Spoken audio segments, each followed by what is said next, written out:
Mm, that's what you get. What do I get?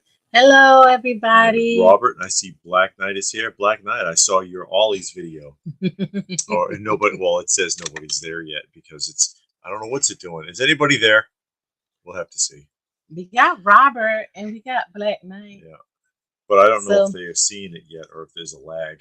let's say three people are on. So happy 4th of July, So I'll say it again. Hey, I saw for those of Black you who Knight. are watching, Black Knight has he does videos also, He and do a lot he of did hunting hunt videos, and videos. he went to Ollie's Yep. just recently. Did you see any of the Bucky O'Hares there?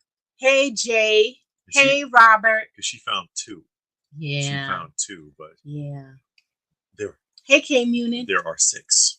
Yeah. And that's what I've been hearing is that people are going to Ollie's and they're finding two, but not the same two that other people found. Yeah, so I'm guessing it's different in various states. Hey, Art, let me put your names up so people can see you. So we have Black Knight, Yes. and he's a long time follower of the channel. He has his own Mm-hmm. channel. Mainly, he does unboxes and hunt, lots and Yeah. lots and lots of hunt Hunting videos. videos. So he put up something today. He went to Ollie's and Ollie's. found a bunch of stuff, a bunch of legends, figures, and some GI Ollie's Joe. is kind of almost turning into like the old KB in like being a dumping ground for unwanted figures. But KB was better. KB was Yeah, better, but it's nice to know you can go to Ollie's and find cheap action figures if you didn't want to pay full price for them once upon a time. yeah, Art Star Confidential. yeah. Aren't you two extremely hot, superhuman in Florida? Uh-huh. No, we in the basement where it's freezing. I got my blanket and I got my long sleeve sweater. She made this. Yeah. This is one of the first blankets I made before I was quilting. So this is Mm-hmm. more of a duvet. But I made this and this. A house is freezing 20, year round. In the winter it's cold, in the summer it's cold. Well, So we down here. But yeah, it is hot plus we outside. uh, plus we have the dehumidifiers in Yeah. the for the collection, obviously. So Hmm. that helps quite a bit. Hey Christopher, how are you? So no humidity in here. You don't want it. No, not when you got a collection No. going on. You got to keep the temperature. Try to keep it kind of stable, and the humidity I level down advise anybody to that has a collection if they are able if they're able. to get a just get a small, even a small dehumidifier and Hmm. run it in their collection area just to keep the humidity away from their toys, comics, statues, whatever you Yeah. got. It does make a big difference, especially with cleanup too. Because people, how do you dust all that? It's really not that hard because the dust doesn't accumulate as much. Yeah, but you still got to Remove stay this. on top of it, because if you don't, it'll get away with you, away from you, and it'll get overwhelming. Hey, you moved the I'm camera. sorry. I just wanted to reposition that because Hold it on, looked like David it was doing some having stuff. trouble. It looked Okay, like it was having I trouble think picking we're up the okay. feed. It's still reading shorter than it should. What are Which you I don't know. talking about? This. Oh well, that's always like that. Yeah, Hey, well, Chance, how you doing? all the trouble you go through to try to have a good connection, and they still screw you. We don't do the barbecue stuff. David doesn't eat meat, so Hmm. I eat beef ribs, and when I cook beef ribs, I put it in the oven because I don't like grilling. I don't like cleaning the grill and all of that. Plus, again, it's just me that eats meat, so I put actually started cooking my ribs in the slow cooker, and Uh-huh. it comes out real good. And then the cleanup is not as much. But we didn't have any of that. We had leftovers, um, mushroom pasta with chicken, Yeah. and David had fake chicken. You made it. How you put? Green Lantern logos. How do you put the logos? And then she, oh no, you Oh remember no, this is fabric. she I did bought the the Green Lantern fabric. she did these chairs too. Yeah, Yeah, so the fabric, you can find the fabric, and I Yeah. bought the fabric, and then I just made panels and put a backing on it, and that was it. And again, this is before I was quilting, so this is just a duvet. It's not all elaborate like the stuff I do now, which is elaborate that takes weeks and weeks to do. Yeah. This one was way easier. Doing all right, Oh, guys. Christopher. Nice to see you at the Duluth Toy Show a couple of months ago. Okay, we saw you at the Duluth Toy Show. Mm-hmm. That's good. I can't say I remember who you are. You got to, because I got to get a name and a face together. A lot of people come up to us. Yeah. And yeah, we're terrible with names sometimes, so we're not trying to be evil. They like your shirt. Yeah. K-Music likes your shirt. Ribs. Hey Donovan, how are you? Show off the t-shirt, David. There, you put it on so people can see. What is that? It's a Japanese print on the shirt. But okay. This is from an anime? No, it's just an art style. But that's traditional Japanese, like, medieval artwork. Oh, okay. Let's see what Rob say. I'm more a pasta guy or spicy food guy. Spicy food. Okay. Why up here should do the Tom Baker scarf. Well, she doesn't knit. No. No, I don't knit. I think they made that. I think that scarf is out there, but I don't know how close it is, how authentic it is to how Tom Baker's scarf from the 4th series Doctor should be. And there are two, because there's the traditional one, and then there's the more of a burgundy colored one that he wore towards the end of his run on Doctor Who, because he changed his outfit at one point. He wears the same clothes, almost like a uniform, but he had that super long scarf. And then to add insult to injury, the 5th Doctor, because he didn't want to lose his way, unraveled the scarf and used it as a guideline. And I'm just like, wow, that was actually kind of disrespectful to the previous incarnation. And they never, I don't know, Doctor Who never felt the same after Tom Baker left. Pertwee and Tom Baker had very similar acting styles. So when the transition went through, they had very, almost like stage thespian acting styles.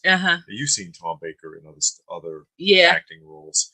And so the transition felt right. I understand there's a little bit of a personality change that occurs because of the mutation when he takes on a new form, but then it feels too drastic, like they're doing too much. But those two, they fit really well. Donovan wants to know what's the best thing we found out in the wild. And for all time. Yeah. I guess. Yeah. Probably when I had my original carded Thundercats, I had the whole set, but the guy, it was a storage locker find for the guy. Oh wow. And he only wanted 5 apiece for him on the card. And this is in the early 90s. They were probably only worth about 25 to 50 apiece at the time. And he knew they were worth more than he cared. And he was just like, yeah, I just want to get rid of them all. And I got a Dophole TARDIS play set off of that guy. And what else? A couple of other things, some carded Ego items.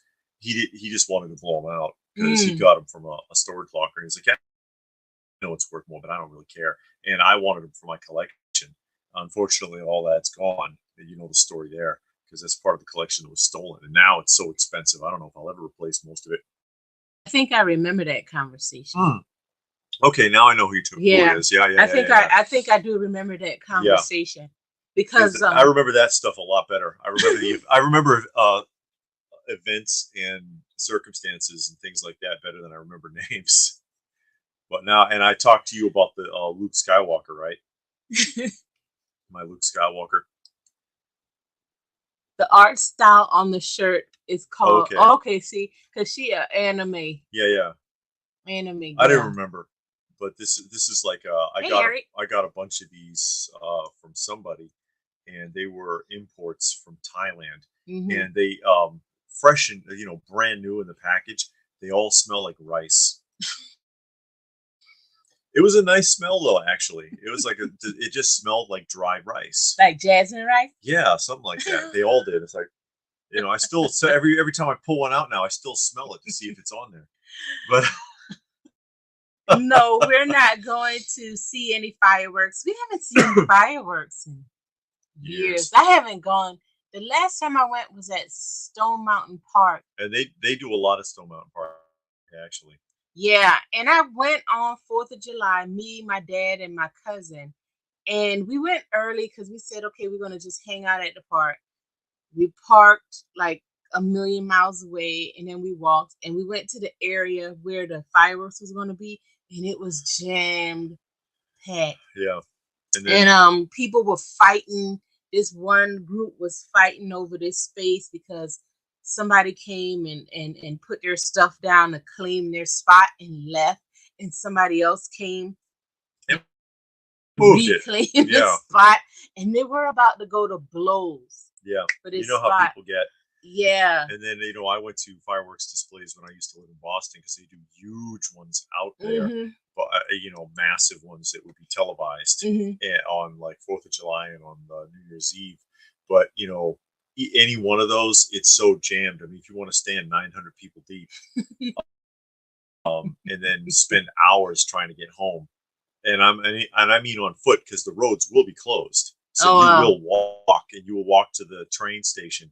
And because it's so packed, it'll take you 2 hours to get to a train station. It's like a quarter mile away. Wow, it's insane. And then, of course, I only went to the New Year's Eve one time, but people don't realize, like, unless you've been on the East Coast, it gets frigid in Boston. I mean, so you're out there for the celebration, and they're doing ice sculptures and fireworks and other stuff. But then it's like -12. And you're standing in slush, and I was like, one time was enough.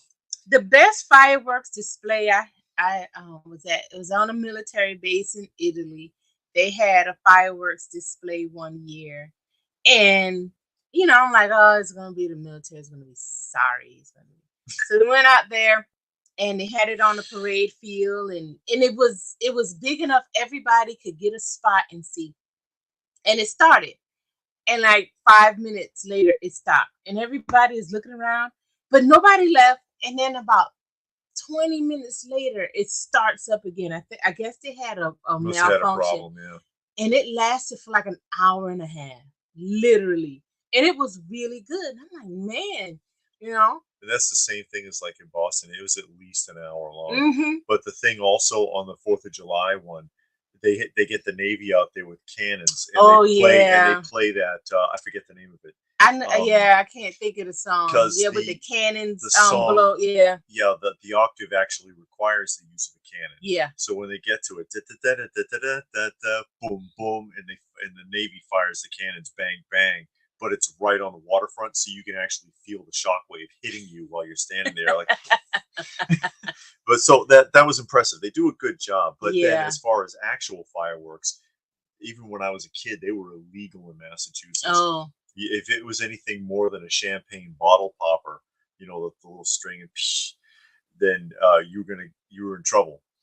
And so when I moved to Kansas, and you could pretty much do whatever the hell you wanted all year long, I went nuts with it on the 4th of July. I bought tons of stuff because you could blow the place up on the 4th of July and they don't care. Yeah. And I got that. That's how it is around here. Yeah, I got that out of my system after a couple of years. I like firework display, the professional one where it's all big and elaborate and it goes on for like an hour or so. I like them, but it's so hard to get to. When it does come around, because they only do them like 4th of July, maybe Memorial Day, and of course New Year's. But then to get to it is so difficult. So, that's when you need them to do social distancing. Yeah, I know. The one at Stone Mountain Park was cool because during the summer, I think they stopped it. I saw something said they don't do it anymore. But they have the laser show, and then after the laser show, they have the the firework display. And they're doing the drone shows now too. Yeah, and then at Stone Mountain Park, the laser show is every night. And then they'll have a small firework display for about 10 minutes. Mm-hmm. And if you go like on an average night, the lawn is clear and you can see it and it's nice.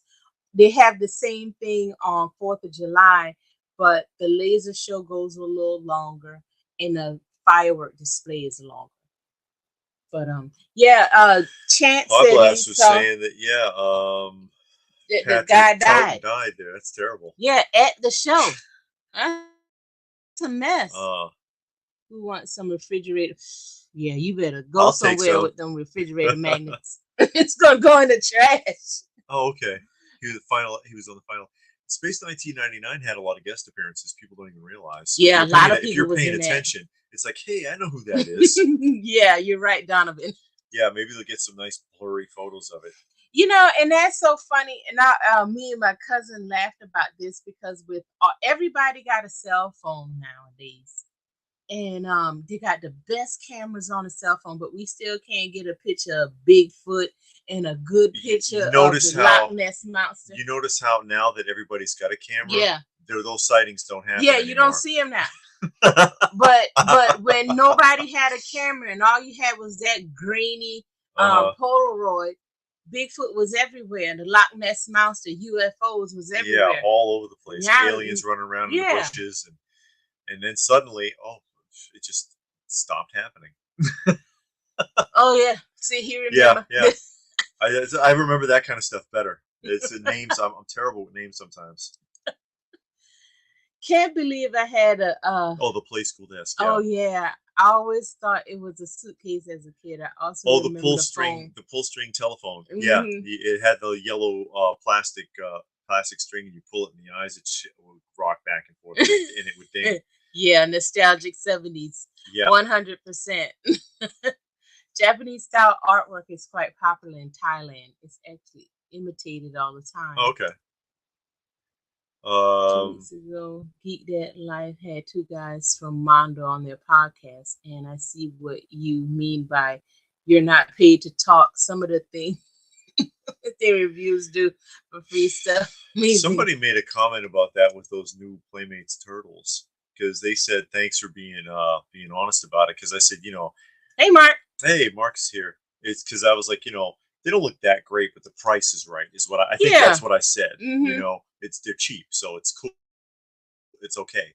But he was talking about that a lot of these reviewers are just like bending into pretzels over them, how fantastic they are. But he was like, but they're not. And I'm like, well, they're not impressive at all. They're like okay. Yeah, just okay. For what they are. But I do like the fact that one, it's cheap.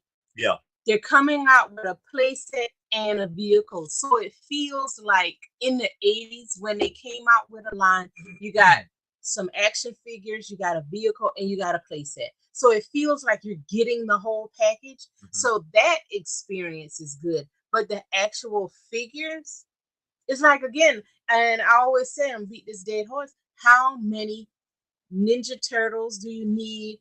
Masters of the Universe, G.I. Joe figures. Every time they do it, they do the exact same figures, and you can only do but so much. Like the Ninja Turtles, you can't do much with them. Yeah, you can put some different clothing on them, make it look like the Troll doll, put the, all that kind of stuff.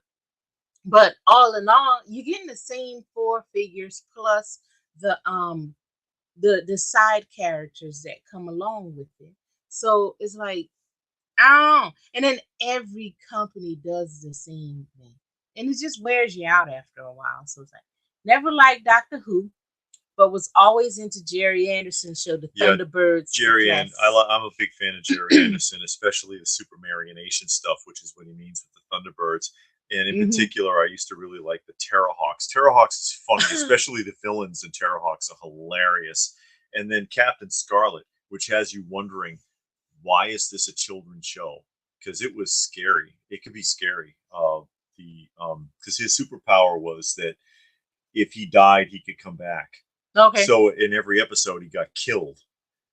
That's like Kenny. Sometimes in brutal ways. Oh, wow. And then the next episode he's back. Captain Scarlet is resurrected. He's like a phoenix. And then Joe 90 was kind of fun. I like Joe 90 is the little kid, right? If everybody's never seen this. And of course, Super Marionation, they're just really heavily articulated marionette puppets, but their strings ran through their heads and everything to have facial expressions and stuff while they were acting it out. But Joe 90 is like a little kid, and he puts this helmet on, or he put the glasses on, and it makes a connection to a computer. And there are personalities of different people in the computer, 90 of them, and they would select one. And so if he needed to be an assassin, and keep in mind the kid's like 12 or something, then they put an assassin's card in, and suddenly he's like a top sniper.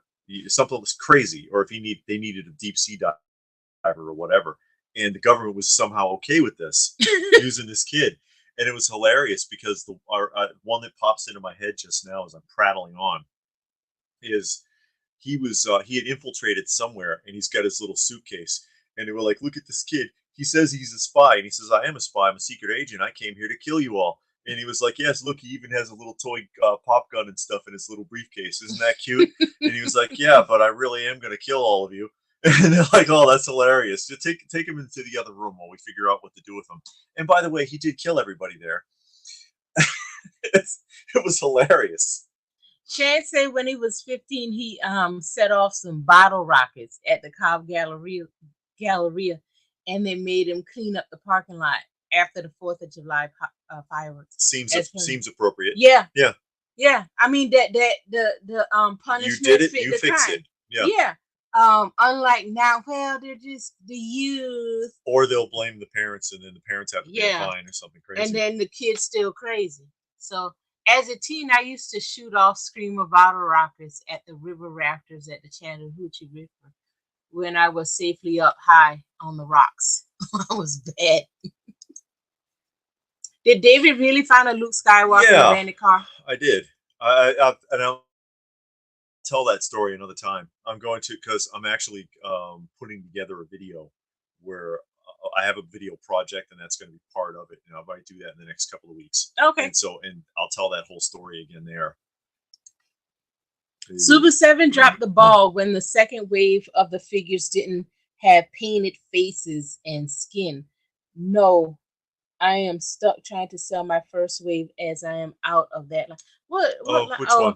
He's talking about G.I. Joe. Oh. They didn't have faces? They didn't paint them? I didn't realize. I never. I'm surprised that slipped through, because usually they'll catch it and stop it. Yeah, they've done that with a few figures. They did it with the Conan, and they did it with Chitara. Yeah, and a couple others. And I saw their wave of the ultimate G.I. Joes. I thought they were cool. I'm not a G.I. Joe collector. I like the way they look too.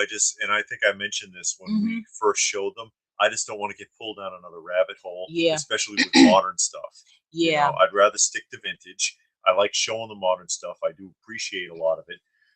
Excuse me, but as far as buying a lot of it, I've backed off of that quite a bit. Yeah. Now, when it comes to like newer stuff like that, like Thundercats, the Ninja Turtles, and when they were doing the Masters of the Universe, I did tend to lean towards Super 7 because they were easier to get. They weren't exclusive to this store. Yeah, you didn't have to run around. Right. You could just go online, pre-order it, and then you would get it. But like NECA had the Ninja Turtles, and I was getting them at first, and then it just became too hard to get. So I just dropped the NECAs all together and totally focused on the Super 7 ones.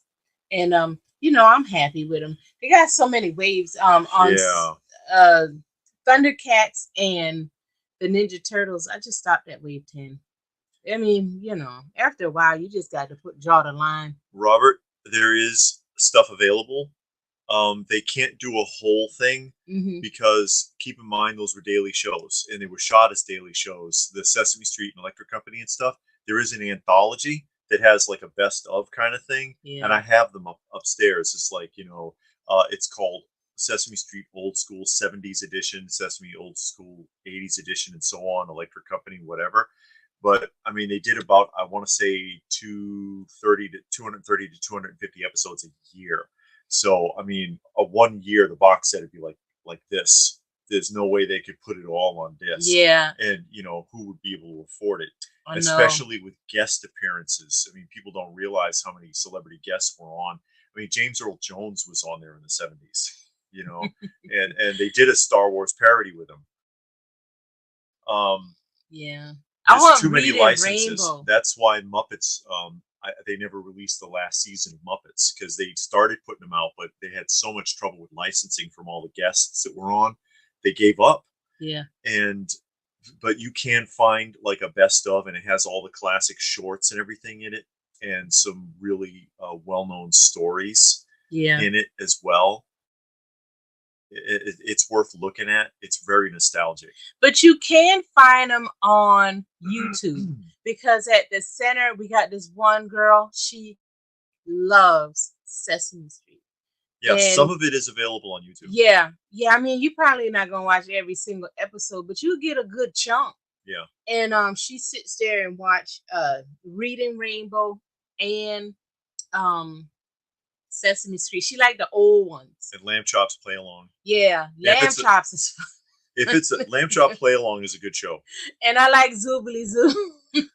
I used to watch that as a kid. I used to watch New Zoo Review. I've got the entire series on disc because New Zoo Review is on disc. Yeah. And that's a cool show too. It's fun. Yeah, thank you, Donovan. Yeah, we do a lot for the cats. And he wants us to tell people because there is a GoFundMe open for the cats right now. Yeah. And that video is on this channel with a link to the GoFundMe. Yeah. And we get the cats, we find them, they come up in our yard. Mm-hmm. 2 of them that we have while we were walking, they came out of the bushes. We brought them home. Yeah. We were walking out and they came, but the majority of them just wanders into the yard looking for food. And we feed them. They'll go away for a while. They'll keep coming back and then they just stay. Yeah. And we try to get them some help. We get medications for them. We take them to the vet.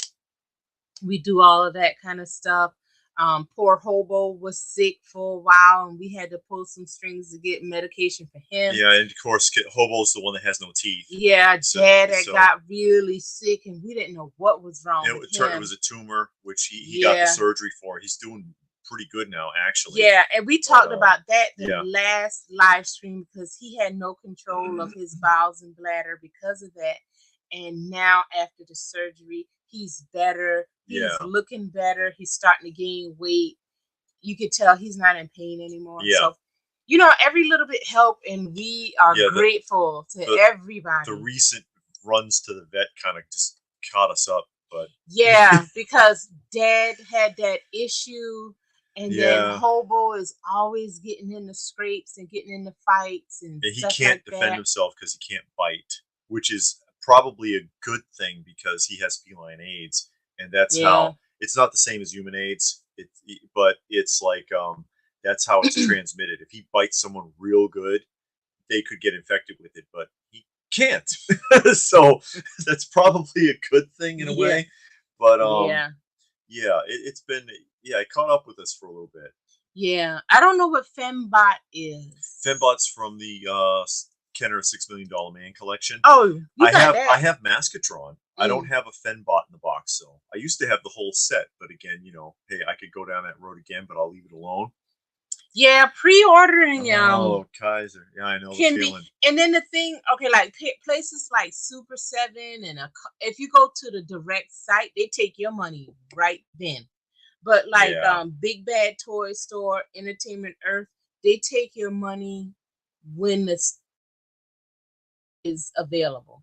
They'll say, "Hey, your order is about to be in your inbox. Your what you call that thing? Pile of loot." And then the next thing you know, you turn around and you're in the negative. So that's another thing I don't like about the modern collecting. Also, that gets frustrating. I see the Ultimates. They look transparent. I understand. I still like the reactions. I think the GI Joe reactions look good because they're the size of the original, so Yeah. they look really good. The cards look, and I love the cards on this Yeah. stuff, as long as it's not a photo card, because I Hmm. think the photo cards kind of cut in the corner. But I like the art cards. I just, I just didn't go down that road, and they get more expensive too. The What? reactions, yeah. Why wouldn't they paint the face? I don't know. There must have been a mistake. Painted heads and skin. The second wave didn't. That's ridiculous. That's weird. Yeah. And then Black Knight again. Hey. Yeah, we were just talking about you. I guess he went away and came back. Yeah. We were telling people that you have a channel and you do like hunts and unboxings, and you did your Ollie's run recently here. Oh, they got a Reading Rainbow DVD complete series. Really? I'm gonna look for that. I like Reading Rainbow. And 321 Contact was another one. Yeah. Electric Company. Yeah. That's cool. What do you have on Blu-ray wise? What should I look for?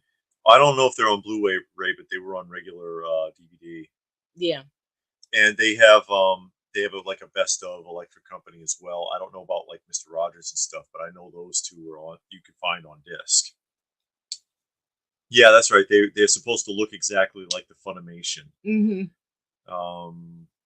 Let's see. It says they didn't paint the faces this time. The animated look is gone, so might as well get the 6-inch line then. I can't understand why. Was that on purpose or a mistake? Zoobly Zoo is awesome. Yeah. With Ben Vereen. OMG, I remember Zoobly Zoo. And then there was New Zoo Review, and then there was Great Space Coaster. Yeah. He was on Star Trek. I never cared for Star Trek, but LeVar Burton was on Roots, and he was on Reading Rainbow, and he did some other TV stuff. So he started off on Roots. He got an education on Reading Rainbow, and then graduated top of his class in Starfleet Academy. Super 7 not painting the faces on the figure sounds like a cost-cutting measure. Yeah, I mean that's what they did with Snake Eyes in the original G.I. Joe. Hey, Blue Splash. They just didn't paint it because they wanted to save money somewhere. They said, "Oh, we'll just cast them all in black plastic," and it turns out to be the most popular figure from that run. Yeah. No, cats and dogs. Rarely dogs, but mostly the darn cats. Raccoons come and eat up all of the food. Yeah, they and come. What you call that other one? Possums. Possum come. Armadillos come. The deer come and eat up all of the crops out of our raised garden. They eat the leaves off my apple trees. Man, David, I had a heart attack on that apple tree. Where did the leaves go? What happened? The apple tree was all full and looking all pretty. Man, you're hungry. I'll put something out for you, but leave the leaves alone, for God's sake. And they ate up all the pumpkins. Because I'll put something out for any animal. Just give me a chance here. We get stuff. The raccoons and the possums have figured it out. We put it in a certain place and they'll leave you alone. But I don't know about them deer. They haven't come around for a while though. Yeah, but they're doing a lot of construction in the wooded Scares area. Them off. Yeah. And we don't see them much. Oh, Johnny Weissmuller. Tarzan movies. No, no, we don't have any. We don't have any. But I know what he's talking about. Mm-hmm. He was great. He was an Olympic swimmer, and so when they brought him on, they used that to their advantage because they could do like extended underwater shots with him. Oh wow! Showing him swimming, and some of the scenes would be like 4 or 5 minutes long. Wow! And he could hold his breath for really long periods of time, and so they'd have him underwater doing something and not without cutting away. Yeah. And people would see that and be like, how'd they do that? Well, he could hold his breath that long. He was Johnny Weissmuller, for Christ's sake. Well, they did that with Patrick Duffy in what's the man from Martian? The Martian Man. You remember he was that half man, half Aquaman. Man from Atlantis. Yeah, Man from Atlantis. And they did those long underwater scenes because he was a trained. He was a trained swimmer. Also. The guy from Dallas. Bobby on Dallas. Man from Atlantis. Yeah, he was trained for that, so he could do those long underwater scenes, and then he would swim all funny though. That wasn't a normal way to do it, but he did that for effect. Yeah, to show, and it got real weird, but The show was all right at first, then it got weird. Yeah, it did. It was better when it was made for TV movies. Yeah, it was like 3 or 4 made for TV movies. And then they made a regular series out of it, and it got really dumb. It was like they didn't know what they wanted to do anymore. Same as what happened with V. Yeah, the original V, the Alien Invasion miniseries was brilliantly done. Yeah. But then when they tried to turn it into a regular show, it was just like, wow, you just completely went off the rails from where you guys started. But yeah, I've been hearing a lot of people are getting restless with Super 7, but I think they've bitten off more than they can chew. They've gone from being, hey, let's just share and make toys for the community, and we love this, to, hey, we're making big cash. Kind of like what happened with Funko. Funko was a different animal when it was just, he was running around like setting up displays himself in storefronts, to selling out to the guy and then going mass production. It's a different animal now. Oh, Sorn Vintage. I went on Facebook and tried to join your group. Okay, did I accept you yet? We probably got to go in there and accept it. So we'll do that after this. Yeah, I'll check later. I go in there a couple times a day. I don't spend a lot of time on Facebook at all. Honestly, I see Super 7 in stores every now and then. Reaction figures, yes. They don't seem to sell. No. Not for $18, $20 a piece. I think people like their Ultimates better. I like the Ultimates. Are you going to the Cosmic Legends? Picking up Cosmic Legions? Probably not. I don't have anything from those lines, from Four Horsemen. I don't have any of those. I do want to. I'm still thinking about getting that Headless Horseman, but then I went online and somebody did a Headless Horseman in a 6 scale. It's some knockoff thing, but it looks good. I have the black and white Tarzan. Yeah, Groucho. I love the Marx Brothers. Hey, John, how you doing? John McJunkin. Confused, was Zoobity Zoo and Zoo Review the same show? No, I don't believe it was. Carbon San Diego. Yeah, give it enough time, somebody will do it. Yeah, a customizer. Yes, but they did that. That was a popular thing back then, because they had it for Star Wars. They had it for Superman. I mean, they did the comic strips for everybody. I don't remember specifically anything, but I remember it being in the paper. At least I now know that the 50th anniversary of Bandai Mazinga will be as advertised. Bandai. Isn't that, you said that's gonna be like $900? Yeah, it's like $850 or something crazy. Yeah. Storm Collectibles got you and Ken and Mark. It had. Battle of the Planets figures. That would be nice. Who is it? Storm typically does video game characters, though, don't they? It'd be nice if they did that. Oh, they're not going to SDCC? Sideshow's not going to be there. Oh, wow. I heard a couple of people, like Marvel's not going to be there. Yeah. Or at least they're not doing their panel. It costs too much, and they can do it themselves. Yeah. People are figuring that out. Yeah, I've got the figure from that. They had Argentinian action figures that look like the ones that were shown in the show, because remember the kid had action figures on the show, but the LJN 12-inch figure I have. Other than Mezco and the others, I like them. Like the 5 point, the Mezco 5 points. Pick up. I've heard they're all right. I don't have any, but I've seen them. I don't have any. They haven't put out anything I wanted. Like I said, with Super 7, I only get the Ultimates with them. Yeah. And then I only get the Ninja Turtles and the Thundercats. I was getting the Masters of the Universe when they had those. Yeah. But like the other lines, I just don't care for. I don't collect those lines, no matter who has it. So. Okay. Yeah, a lot of people aren't going to the SDCC. They're saying it's too expensive. Well, that, and then the climate of how things are going with the movies, like Marvel movie and TV shows aren't doing as well. Disney isn't doing well, but then they have that Disney at D23. They got their own thing, yeah. Yeah, so Marvel might go to that since they're like totally connected under Disney. Yeah. DC, I didn't hear they're not going to be there, but I mean, people aren't happy with what they're doing, and then you go to the panels, and people don't really care to listen to the panels because they don't like what's going on. The From my understanding, Marvel is cutting a lot of the TV shows and movies. Well, you know what happened. I don't want to get into it, but you know Oh. what happened at that last panel, and I don't know. I think it was the New York Comic Con, Mhm. and they made a request of the audience and pissed everybody off. Oh, and yeah. they went on and on about that in Yeah. videos for Yeah. weeks and weeks Mhm. afterwards. So they made people pretty upset Yeah, so they probably trying to just give it without all a getting all break. political about it Yeah. here. But yeah, that people don't want to hear that. Yeah, Four Horsemen, dude. We went to Oh, what there's a was it? I line. think at Joe Fest. We were at something. No, it was Joe Lanta. Jolanta.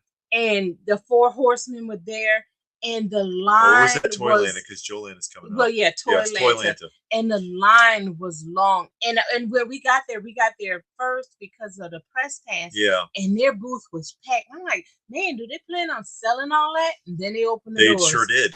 And the line got long, and that it went way down. So yeah, they sell their stuff, but they just do what they have to do. And they, from what I see and from what I understand, they got good quality products, and their prices pretty much stay the same. Mm-hmm. A bit more detailed and great backdrops. Oh, how are the Super 7 Joe line? We don't know. I don't. We don't know. We don't buy them. We got the other ones. Oh, I see. What? He says they're doing. That sounds familiar, actually. Now that he brings it up, they're just doing the Ken and Mark, but it's kind of pointless if they don't do all 5 of them. And then the main villain, at least they could do the main villain with 2 henchmen, for example. Well, hopefully, without all of those big names, you can the actual dealers of toys and comics can actually get some stuff sold, because the majority of the people only come to see like the sideshow displays, see what their reviews are, the NECA, the Funkos, and all of that. And we still haven't seen the big Funko reveal or the NECA. And I went looking on the various websites. Yeah, a little of this and a little of that. Yeah, you usually get like this big, massive reveal, but I only seen like 2-3 figures from like each company. So maybe it'll be a shifting of the tide, and people can actually go there and buy stuff, and the booth prices will go down. Yeah, maybe because for vendors it's gotten impossible. They can't afford to do those shows anymore. Said, the new one? Yeah, I said Fantastic Four cast will be announced. Guess that's untrue. I do not want to see Adam Driver as Reed Richards. So they're going to take another crack at it. This would be the 4th attempt to get that film right. Oh, wow. Yeah. Because the first one was in the early 90s, I think, right? Yeah. Oh, so DC is going to be there. Yeah. Yeah. Probably not, he says. Nothing spectacular from DC. I don't know. I'm just praying that they don't mess up that Joker movie or the Batman movie. Those are my 2 favorites. We're already scared because Lady Gaga's in it. But I mean, like I said before, she was in that one movie and she didn't do bad. A Star is Born. And she didn't do bad Version in that. 3. Yeah. And depending on how they do her in the Joker, because of course she's going to be Harley Quinn, she could be okay. You know what I mean? We just gotta wait and see and hope and pray. That's all we could do. But hey, yeah, I don't know. We'll see. That's all we can do is see. That's what usually happens at those shows. Janitor buys all the exclusives. Yeah, goes out the side door. You don't know what happened. People are going to Mythic Legions. Yeah, and they make nice things. I've seen their stuff. It's good to army build. It's good to do dioramas, and they got a lot of options for you. So maybe that's the way things are going to go. But it doesn't look good for the overall toy market, I don't think. It looks like the interest is starting to wane.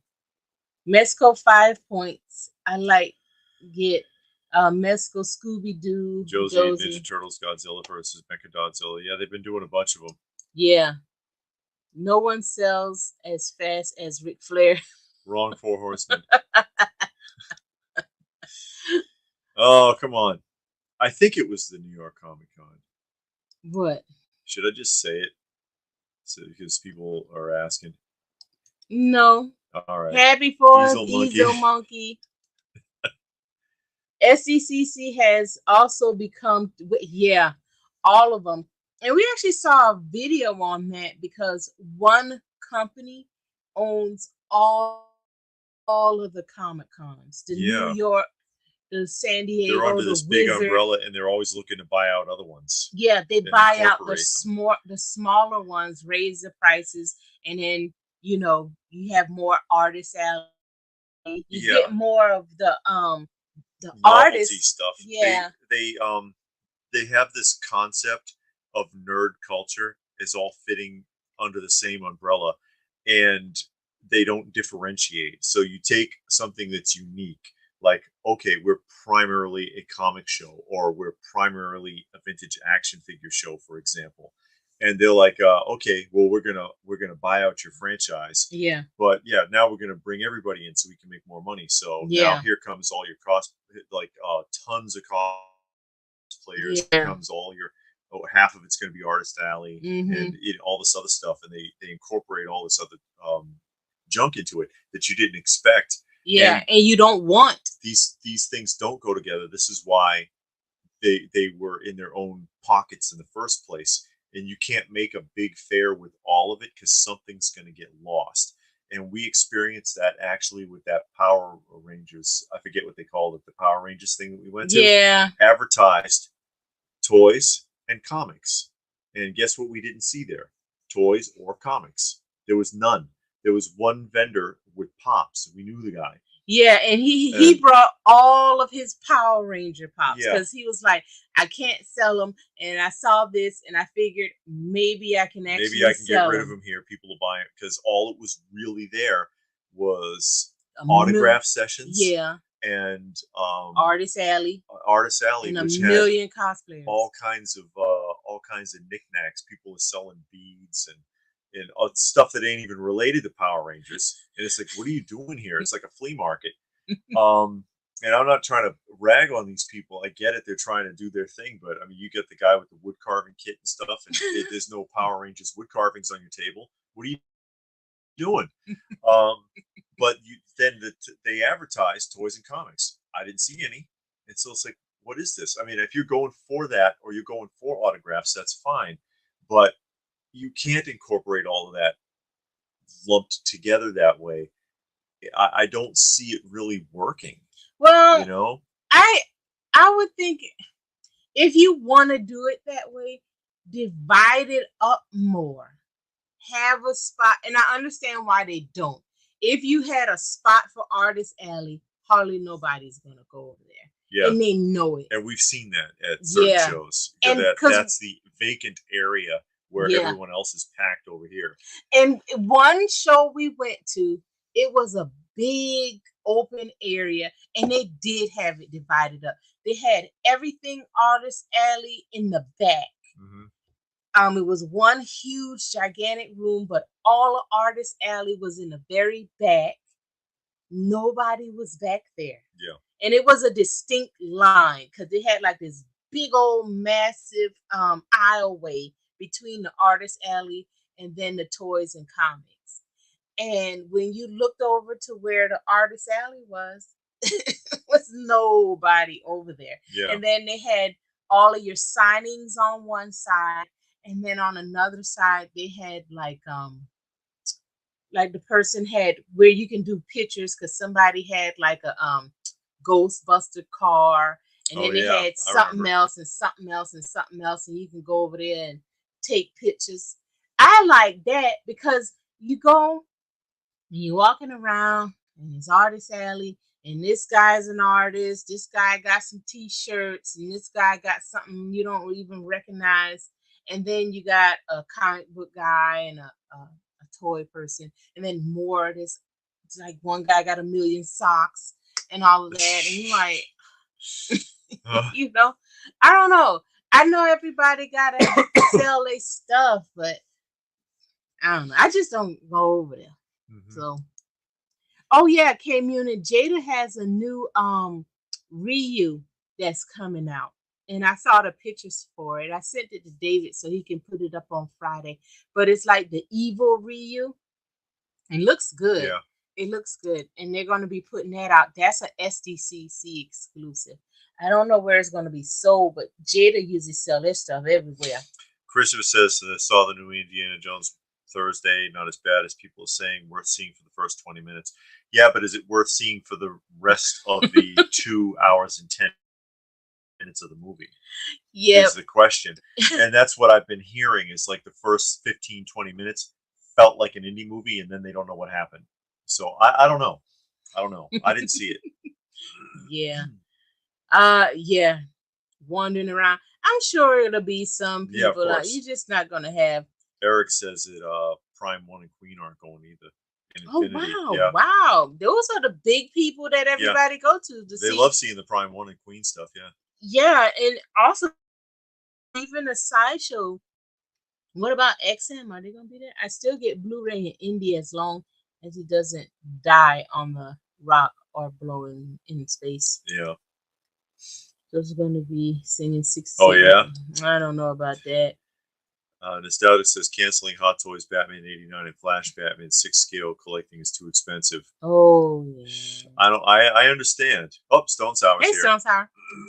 Yeah, I don't mess around with Hot Toys. That's how it started, and they pushed those people out. They forgot where they started, and I brought that up before. Bud Plant, who was there for 48 years with his comic setup in San Diego, and wanted to get 2 more in so he could have a solid 50 years, and couldn't do it because he couldn't afford the table anymore. You who think nerd culture is extended adolescence? No, it's more of an appreciation because and remembering a simpler time, remembering something that made you happy, reaching back. I mean, you're not like, you don't act like, hopefully you don't act like a child, just because you have all of this. I'm not like crawling around on the floor playing with the stuff. Yeah, but I mean, what gets me, people act like it's okay. You got people that are super into like sports, football, basketball, baseball, anything. They'll paint their body blue and run around in their underwear at a football game in front of like 10,000 people. Yeah, they'll pay hundreds and thousands of dollars to go to football games. They'll travel to see their favorite sports team or whatever. They'll have parties at their house with them and all of their friends. They'll do a tailgate and sit out in the stadium doing a barbecue in the back of their pickup, watching it on a little TV because they can't get in. Yeah, but nobody they'll criticize you. Yeah, but they'll criticize you because you got toys and you never grew up. And these people are probably used to play football in high school or basketball or whatever, may have played it in college and never went anywhere. So now they're holding on and they're pushing their kids so they can live through them and everything. But that's okay. But you want to collect some comic books, you still go to work, pay your bills, treat your spouse right, and you have a problem because you can't grow up. But they can't let go that they never made it as a sports figure. Or something like that. Or something like that. Yeah, but I'm just using sports because you got people, they'll collect cars. I mean, the real ones you can drive. They'll have cars and don't even have a garage to put it in. What do you say to people that collect sneakers and don't wear them? Yeah. I mean, you got people, it's and I've seen channels. Yeah, it's and they got a wall full of sneakers. Yeah. But again, and I say it all the time and I mean it. I don't spend your money, don't spend mine. If you want to collect tennis shoes and basketballs and go to ball games and do all that, that's on you. As long as you got the money to fund it and you're not borrowing and going into debt and asking me for a dime, we good to go. But I'm not going to condemn you and put you down because that's your thing. I don't like sports. I'm not going to sit there. I'm not coming to your house and watching no Super Bowl game. I'm not going to do it because I don't like it. But I'm not going to say, oh, why you do that? I understand the whole concept. I just don't want to be a part. Yeah. But you don't need to put somebody else down because that's what they want to do. And that's what turns me off with people. Those kind of people I don't even want to talk to. Oh, Nostalgic says he's not sure if he's going to cancel the Caustic Classic Fonzie. Remember the Fonzie 6 scale? Yeah. I like it because it had the Mego. Yeah. Yes, it's and that's very nostalgic too. If you grew up during that era, Happy Days. Pop owns a lot of the collections. Yeah, I saw a video and a guy was talking. He named the company. They they are buying up a lot of those, and they were saying that they could tell the difference since this one company started buying up all of the cons. It don't feel the same anymore. Yeah, it's not the same. They got rid of everything you liked about going to cons. I left Hot Toys and so wow. Go back. I hope you got your money out of it anyway. I know that. I mean, it is. I do want the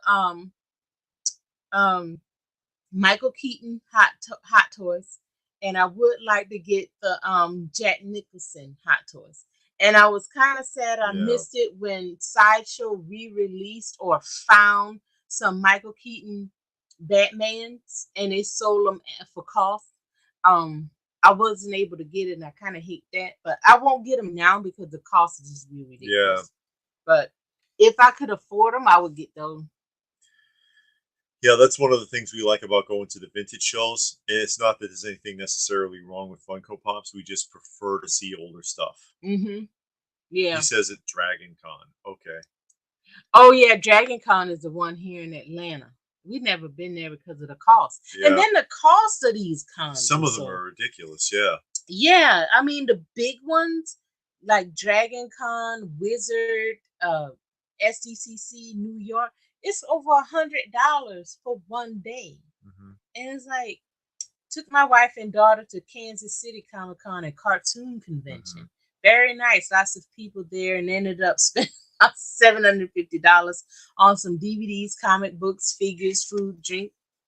You had a good time. Yeah, that's the idea. You got a lot of stuff. You took your wife and kid. You know, seems like okay. We read that one. Mm-hmm. I want NECA to make Led Zeppelin figures, so loyal subjects. That'll be cool because they did the Kiss. I would get the Led Zeppelin if they did it. Rolling Stones. That doesn't surprise me. He says Hot Toys collector mentioned something about Darth Vader actually disintegrating in the box. Oh no! There's problems with a lot of the costumes, and I've heard that about the Terminator Hot Toys figures because that pleather, it's very thin. It's like sprayed on. It's not even real pleather, and the humidity makes it crack, and then it flakes off. All of the material falls off, and you find that sometimes with Mezco as well. Whoa. Your Migos do that, don't they? That's cool, Robert. The Migos? No, after all the way from the 70s, they're fine. So I don't know what the hell cheap crap they're doing now. Eva Ryu is right up my alley. Hopefully, I can actually get one. Jada, usually you have no problems with Jada getting their stuff. Yeah. Now, they make it available. Yeah, they make it available. I didn't see where they said, but you can go to their website because I ordered. I think it was last year. They had the Batmobile. They had the Batmobile. It was an exclusive, and I got it directly from their website. And it's not like you buy it and then a year and a half later you get it. You get it in a couple of weeks because they're ready, you know. So I think you'll like it. I mean, you like Street Fighter and stuff like that. And like I've said before, my experience with Jada, their stuff is on point. So, but yeah, that's coming out and it looks good. I like watching Street Fighter. I wouldn't collect their stuff, but it looks good. From what they showed, the pictures they show. I'm sure the worst insult collectors insult you because you hate Snyder verse or something. So there's always going to be people that are going to complain or find something to pick on you for. They says Dragon Con's changed too much. I helped produce Star Wars programming there for 10 years. I don't anymore. I don't even go anymore. Wow. They do not have any respect for the people that helped out years ago. That's unfortunate. That's what I heard about SDCC from some of the vendors as well. That's a shame. That's crazy. That's what Nostalgic said. That's why I love the Atlanta Comic Convention. Intimate and real, always on Sunday, 4 times a year since 1992. Oh yeah, the Atlanta Comic Con hasn't changed. Yeah, that's true. And people like it. They like it the way it is. The one in Macon was like that until they moved last year. Yeah. The one in Macon was at a hotel, and they were in that hotel 20 years in the same hotel, and then they moved to make it bigger, and it is bigger. But now you got Artist Alley. Yeah, they moved to make it bigger, but couldn't fill it. And so they ended up with a lot of stuff that doesn't fit. Yeah. It feels that way. Yeah, and Atlanta Comic Con is like $5 to get in. And I think the Macon one is about that much, or maybe $10 to get in. But that one's coming up soon. The Macon one is coming up soon. He says Star Wars Celebration is completely different since Reed Pop, and I guess he means Disney there took over. And yeah, well, Disney changed it a lot, and they ruined it. It's Hey, Punisher. Oh, Punisher X is here. And it's something I've talked about before. Raccoon Eyes, thanks for joining us. It's something I've talked about before is that that these are not just films or TV shows or whatever. They're cultural phenomenon.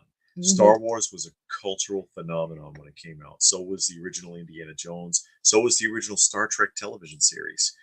These were things that were bigger than that. These were things that drew people into the story, that made children fantasize about it, want the toys, that fascinated people. And they didn't look at it in terms of a cultural phenomenon. They looked at it in terms of just a straight franchise and said, how much more money can we squeeze out of this? Instead of what made it so important in the first place, and can we be true to it? And I've used this as an example before, because it can be done, is Cobra Kai. Because they said, what can we do that'll still be true to the original trilogy of films, that people will watch it and they'll feel like we're picking up where we left off. Yeah. And they did it. And so it can be done. And they did it in a way that they can still bring new people in. Because that's always the thing you hear. Oh, we're trying to bring in new people. Well, new people don't care. No. Okay. The young crowd don't care nothing about what you're doing. Yeah. They don't care about the characters. Yeah. So you trying to reach a people that don't want to have nothing to do with you, and then alienate the ones that do. And then the ones that do, they quit watching, and then you lose the money, and then you call them names. So yeah, and then you attack your audience instead of sitting there and saying, well, what did we do wrong? And then, and it can be done right. I've used this as an example too, Star Trek, because when they wanted to revisit it, they said, Paramount said Star Wars is real popular. What can we do? And they said, well, we still own the rights to Star Trek. And they did Star Trek, the motion picture. And the people that wrote it as a love letter, because they said to themselves, this is the last anyone will see of Star Trek. So let's do something that'll feel good, feel like a movie. And people really liked it. They liked it so much, Paramount said, hey, let's do another one. And that guy, and I brought this up before, the head writer, knew zero about Star Trek, watched every episode so he would know what the hell he was doing, liked the Wrath of Khan episode, and said, can we get Ricardo Montalban on the phone? I would love to bring him back and pick up that story, because that one really resonated with me. Best Star Trek film ever made, and opened the door for all the new 90s television shows. 5 TV shows came out of that film, because Next Generation only happened because of the success of Wrath of Khan. Yeah. So if you really care and you really go to the root of it, instead of, can we make money off of it? He said, how can I do this right? It can be done, but these guys don't care. That's the problem. Yeah. And then that ties in a question that, a comment that Kay Munin is saying, which we talked about before. And I just want to use this as an example, not picking on you at all. But it's a question that I have because you see it a lot. You got these companies, and not so much in toys, but well, yes, in toys and in comic books. You have a company like Disney, let's say the Indiana Jones, since that's out right now, they'll make a movie and it flops. Now nobody wants the comic books, nobody wants the toys, they get rid of it, they're disinterested. And it's like, okay, but you loved it at the beginning because what you have is before the flop. Like if you like Spider-Man, you was liking Spider-Man from the beginning. You got 1 through 800 and you love them all, but then last week the movie came out and flopped. That shouldn't cause you to not want to deal with it at all. You know what I'm saying? And I think that I don't know. That just I always wonder why is that? Because I mean, as long as you don't mess with like how it is. I mean, well, they do. They mess with how it is. But I stick to, okay, well, this is what it was. Y'all just doing something else crazy. And I'm not going to buy the new stuff, but I'm still on the old stuff. You know what I mean? Yeah. Because I'll always still love the original trilogy from Star Wars. Saw it in the theaters when I was a kid. I was impacted by it. But the new stuff that was coming out, I didn't care for it. Although Rogue One was all right. You know, it's, for example, Rogue One is probably the best one they've done from any of the new films. And it was detached from their new trilogy. It was a separate story, but it worked. And I was like, okay, that's not bad. Maybe they're going to do something good here. And then the new trilogy came out and I saw some of that and I'm like, what are they doing? So I just won't watch that again, but I would still watch the original trilogy and still love it. You know? Yeah. I don't know. They just, like I always say, they just bankrupt creatively. They have no idea. And then that is a channel called Heels versus Babyface.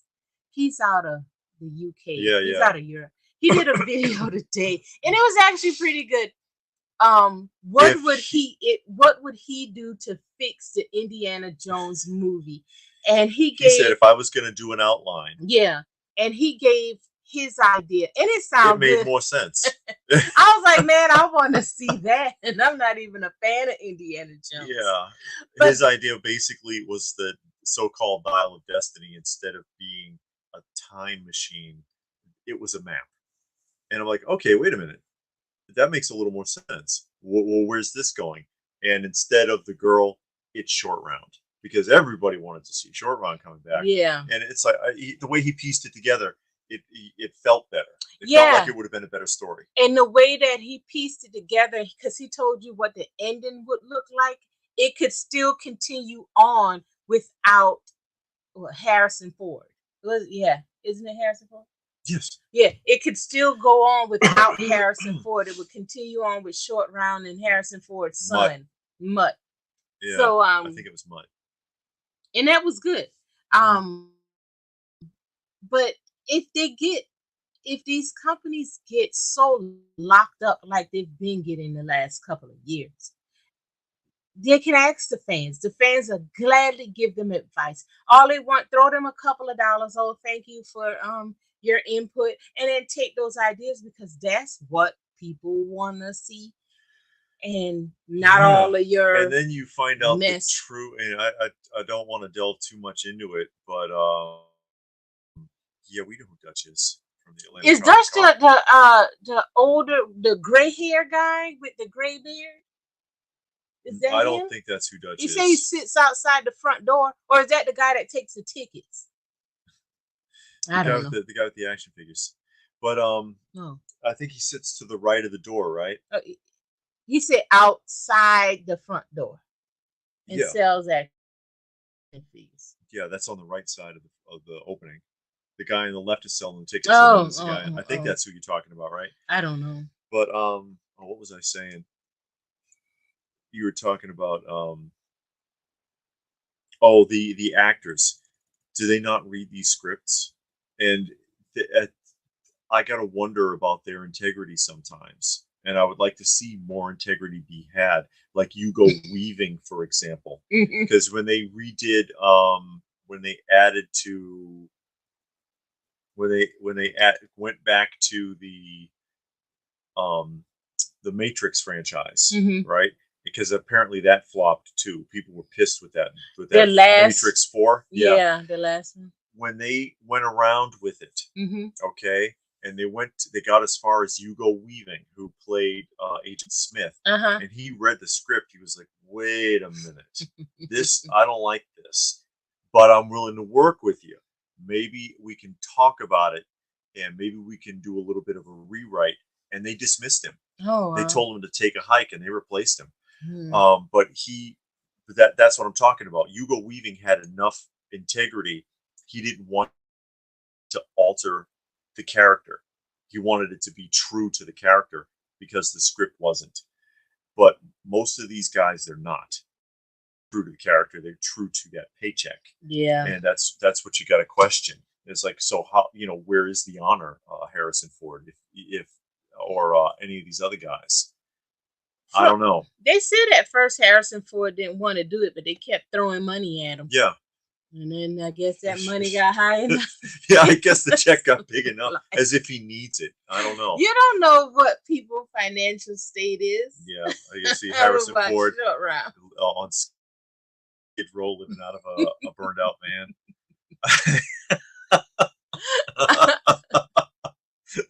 Oh man.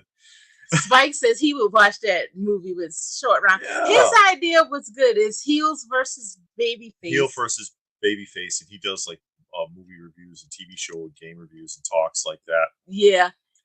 He's pretty funny. I watch him all the time. Yes, we had a great time. It, yeah. He said that his wife got him a bag that looked like a hefty bag. Oh no. You know what I love in an indie movie adapt some comic stories. One comic had Han Solo crash. Earth dies because Indy, in 100 years later, Indy searches for Sasquatch, aka Chewbacca. I see what you're saying. I didn't see that, but I mean, they had like 100 Indiana Jones novels. Any of these movies. Okay. Look at Star Wars. How many Star Wars novels have they been?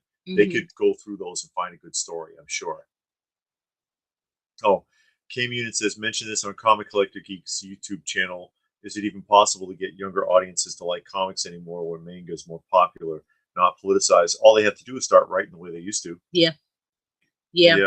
But yeah, maybe because every so often at the shows, the comic shows, we will see young kids and they are buying some comics. It's usually older stuff. Yeah, that's what I was about to say. It usually is older stuff. Yeah. I mean, even stuff from the 90s. It's not brand new stuff. Yeah. It's but it's not a lot.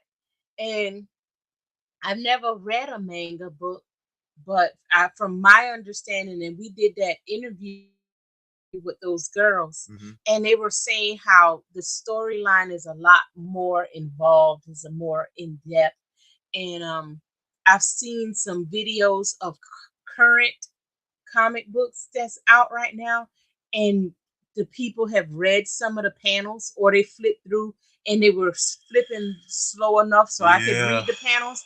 And I'm like, who in the heck wants to read things? Who wants to read it? Yeah, I mean, it's pretty bad. Because to me, it's like they're saying you're an idiot. I mean, because the wording is so super, I don't even know the term. Primitive. Yeah.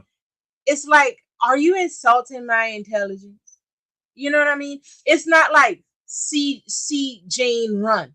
Okay, I'm past see Jane run here. Yeah. You know, put some words in that book. And a lot of vulgar notions and stuff like that. Things that don't make any sense. Yeah, we saw the sexual connotations. Yeah. And unnecessary things. You're thinking of the X-Men one? I don't know, with the girl with the long nails, and she was in the store and she was talking about, look at my long nails and all of that. It's like, what kind of mess is that? And you wondering why nobody is buying this garbage. Yeah. You know? I mean, bad enough the art is. Where's the good storytelling? And then you got this, everybody does this this computer generated art now. And it all looks like color, like it's from a coloring book. I mean, I could get past the worthless art if it had a story in it that made me say, okay, I get what's going on here. I mean, okay, you don't want to write at a college level, fine. At least write on an eighth grade level. Good Lord, an eighth grade level. You don't have to write like the person is in the first grade. Yeah. To me, it's insulting. So I've looked through it, through some on when they show it on the videos. Okay, you're talking to Robert. The one that you were reading, the one you're talking about, the person who was reading it was a writer, and someone asked them, challenged them to read some modern comic books. And so she was reading it, and she was like, "This is, I'm insulted as a writer. How is this getting published? But I can't get work, and this is getting published." But reading that make you think, if this can get by, I can write something and it should be able to get by. And then I also wondered, that just put this thought in my head. Okay, these are the books that are getting published. And you go to the comic show again at Artist Alley, and they have these people sitting out there, and they got these comics, and it's like, I never flipped through their comics either, but why can't they get their stuff in the store? Do they not know the right people? Maybe they're not being politically correct enough. Or maybe they got too many words in the book. You gotta take a couple of them out. Yeah, the publishers think everybody's morons now. There used to be some pretty sophisticated writing, a lot of heavy dialogue, a lot of words that a younger person would have to look up, Yeah, because I was shocked. I honestly never read a comic book until maybe 3-4 years ago. Mm-hmm. But the first time in my life reading a comic book, and I was shocked at how in depth it was, because I was just never exposed to comics. Mm-hmm. And I knew they existed, but I thought they were for little kids. Yeah, but she was reading a Golden Age book, right? No, the first comic I ever read was a modern book, that Judas book. The next book was a Golden Age book. Okay. And I'm like, whoa, wait a minute here. Because, I'm sitting down, and then in my mind, I'm prepared to just skim through it real quick. It's not going to take long as a children's book. And I'm like, whoa, wait a minute. I have to slow down here because this is kind of in depth. Because we've gone from adding pictures to a story in comics to adding words to pictures. Mm-hmm. We've reversed the idea. So they've done away with the dialogue. And I brought this up before. Somebody said, "Oh, well, that's because the picture's telling most of the story now." The pictures ain't telling you nothing. The pictures in the older books are much better, first of all. Yeah. And then that still didn't take away from them adding as much dialogue and depth as they did. So what changed? Harrison Ford is doing a lot of projects lately. Uh-huh. I love Harrison Ford. People love him so much to the point he had to do it. I guess they didn't want to see somebody else doing Indiana Jones, but then the question is, did they need to do another Indiana Jones? And The Dinosaur Horn was a great book. Uh-huh. Great story to see. Okay. And Christopher, the comic book characters do not match up with the movie characters. And it's done that way on purpose, because if you make it too much like the comic book, and if it's live action, it's hard. Hey, custom guy. It's hard to take seriously and hard to track. It doesn't always translate well when you make it in live action. Well, some characters are hard to put into live action. Yeah. Some characters, it's just difficult. It does better, and that's why I like the DC animated stuff. Yeah, their animated films are better. Yeah, their animated films are. They got really a couple of dogs in there. But yeah, they got some. You got to stop it and just put it in the pile to go to Goodwill. But others are like, wow, okay, this is pretty good. They got a good storyline. The voice acting is well done. And when they said they were going to do the Creature Commandos, I was like, oh, I hope they don't do that as a live action. Yeah. Because, really, do you want to see Medusa and G.I. Robot and Frankenstein live action as a live action? I rather them take the time and put out an hour and 40-minute movie to show that animated movie than a 3 hour long stupid highly CGI live action. And if they did it that way, it would have to be very aggressive. They couldn't make it humorous. No, because it would have to be messy in order to distract you from it. Because if they made it humorous, then it would showcase how odd it is too much, and people they wouldn't take to it. Yeah, I remember Red Sonja, which is kind of a tie-in with. It's almost like Conan 3, Red Sonja. That was a movie? Yeah, it wasn't a bad film. It wasn't a bad film. The lack of substance in modern comics today is probably yeah. If there is nothing interesting to read, no one is going to buy. And they make the same Hollywood mistake that you see in television and in movies. They think if they make the characters younger, it's going to attract a younger audience, which doesn't work. When they forget when they were children, when you watched a movie or a TV show or read a comic book, were you looking for kids to be the heroes, or were you looking for adult characters that you could pretend to be because you wanted to be grown up too? If Christopher Reeve was like 14 in Superman, it wouldn't have worked. You know what I mean? Christopher Reeve was an adult, and you see him as an adult Superman. And as a child, you want to imagine yourself as a grown-up Superman, not as a kid. Yeah. I think Stephen King can do a good comic book. Oh, yeah. Well, he does. He does comics now, yeah. Oh, he does? Yeah. Dark Tower and stuff like that. He did his comics. Oh, yeah. Well, I have the book. Yeah. The Dark Tower book. I have that. Yeah, okay. Yeah, I realized that now. College students, soldiers are the main readers, yeah. Yeah, yeah. I love the animated look of the Metropolis Daily Planet. does. Yeah. They got good animation. Like sometimes it's just too inconsistent. Sometimes, like some of the DC movies, it's like they got different writers and they don't read the story lines that they have going on.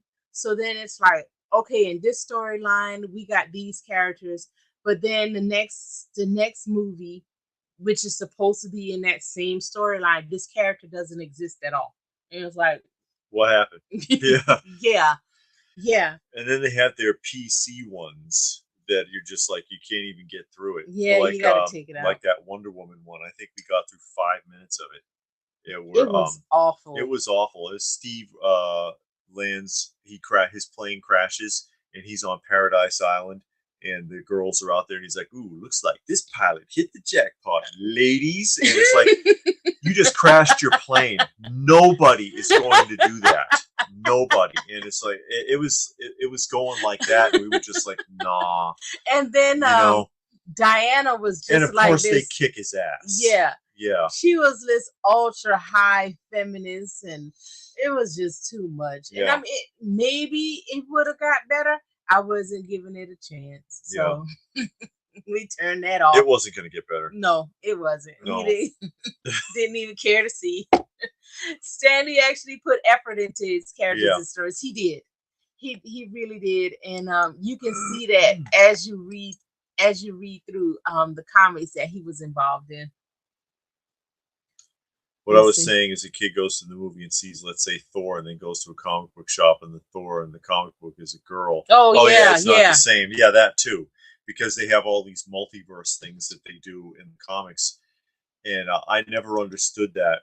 There's a limit to it, and that's why DC did Crisis on Infinite Earths and created the Anti-Monitor in the first place, to eliminate all of that multiverse confusion, and then they went right back to it, and so did Marvel. Marvel went from What If to it's in every book. Well, because that's what If was supposed to be in Marvel, but that now it's all over the place, and you don't know what's what. And they get World 423 and World 664, and what are you doing? the new 52. But honestly, in this day and age, I can kind of understand these multiverses because they want to do so much ridiculous stuff. So leave the characters we know on Earth, regular Earth, and put all of your weirdness in these other universes. You know what I mean? Don't mix them. Don't make the Batman, the Steve Rogers, the Superman, and all of those people, the ones we know and grew up with, all weird. Put those people in a whole nother universe by themselves and leave ours alone. Yeah. So in that regard, but then they know that none of those will sell. Well, yeah, it ain't selling now. Yeah. When you mess with the Superman of Earth now, nobody wants to read it. Nobody's going to go watch it. So leave him alone and let the people that love him keep on doing what they're doing. Make yourself another one over here. He can be black. He can be a woman. He can be Asian, fat, whatever you want him to be. But a fat Superman. They did have that page, yeah, and he can't get out of the phone booth. Yeah, because he all fat. I'm too big. They did Fat Flash too. Yeah. Some of the weird stuff they did in the Silver Age is hilarious. Dan was so creative. Okay, he's talking to KB. Yeah. They're trying to copy anime by making the characters younger. Problem is, anime actually makes good characters and stories. They also don't force agendas. Yeah. Marvel should have been cashing in big time in the comic books with how big a few years ago with the movies were. The movie characters and comic characters do not match. No. Animated pre-code horror movie in EC comic style is actually scary. Well, that's where you get Creep Show, because I mean that's what that was. Stuff like that. Oh, the Meg figure 2-pack Doomsday looks great. Blue splash like Cindy McFarlane. Mm-hmm. And DC used to have Elseworld, and Marvel had What If. That works. Yeah. That works. And Gnomsky says animes usually end, though American comics, they want to keep their cash cows forever. Yeah, there's a limit, unless it's like One Piece, apparently. Or Dragon Ball Z, they're still making those, right? Some of them are written to have an ending, and some don't. It depends on the series, I guess. Because aren't they? Or did they end One Piece? But yeah, they do like to hold on to the characters if they can. Not in America. No, I mean it. Yeah, that's what I mean. I know. Like Superman, that's what I'm saying. Batman, not in America. If something works, they'll keep it going. Yeah, but then they wear it out. Or they try to extend beyond it, and that's where we are now with Spider-Man. Because you can't just have Spider-Man anymore. Now you have to have Spider-Verse and all these other Spider-Man that they try to drop in there to ride the coattails of the original character. And you're just like, how far are you going to go with that? Well, at least with the Spider-Verse, it's like an animated universe. Yes. So it's still kind of outside of the regular Peter Parker, you know what I mean? So yeah, it feels like it could be like totally different. It's not. And then you gotta wonder. Encroaching. I don't know. What? You gotta wonder what? No, and then like the whole. People could make the argument about Miles Morales, but nobody gave a crap about Miles Morales until he turned up in the animated movie. That book wasn't worth anything. Yeah. And then when he showed up in the animated movie, suddenly it was, and now everybody loves Miles Morales. Do they? I can't tell. I never read any of it, but I gotta wonder, how is it really that popular, or is it an artificial demand kind of thing? Because of the popularity of the film. And again, like was pointed out earlier, does the film match the written character at all? I don't know though. I don't know. But I mean, there's enough story, and we've all talked about this before. It's enough story out there. Yeah. And there's enough characters out there of varying races and varying genders, where if you want a black character, if you want a man, you want a woman, there are characters out there that haven't been touched yet. You can pull that character out of a comic book. The old people that love those comics since the beginning of time are going to be ecstatic because, oh man, I remember them. They was That's a character from the 40s. They never did anything. How people will get happy, they'll get excited again. But no, we got to take Superman and we got to do something weird with them. Yeah, they bring back a character, they try to modernize it because there are a lot of forgotten franchises that are hanging by a thread out there, like the Phantom and the Shadow, and Buck Rogers. They're out there, and they can be redone in a way that's interesting, like in the late '70s, early '80s, when they had Gil Gerard as Buck Rogers on the TV show. That was a popular show, actually. It can be done, but and the franchises probably aren't that expensive, but it's not taken seriously, or they try to modernize it too much or something. I don't know. I mean, I don't know. Chris goes to the Atlanta Comic-Con in Toy Atlanta. You don't go to Joe Lanta? Joe Lanta is good. Yeah, Joe Lanta. Well, this is like the same thing, and now it's in the same location as the Toy Atlanta, so it's in the same spot instead of going all the way to Marietta. It's So the fact that anime series end is a good thing. A show can go on for too long. That's true. Look at The Walking Dead. That show overstayed its welcome. One Piece is supposedly on its final story arc. Okay. And now they got another spin-off of The Walking Dead with like Negan and Maggie. Yeah, they're like Walking Dead Manhattan or Walking Dead New York or something. Yeah. And they're in New York. I saw the banner on Amazon Prime. You know how to put the banners up there? Yeah. And that's the new one. And it's like, golly, they already got like Fear the Walking Dead, something else, and then the regular Walking Dead. Now they got this one. And it's like, yeah, it can get weird. They can do that. That happened to the A-Team. It did? Yeah, the A-Team had 5 seasons, and it was a good show. 4th season is probably the best. 4th season, they really found their pocket. 5th season, it's like, what the hell's going on? The format changed completely. They added team members.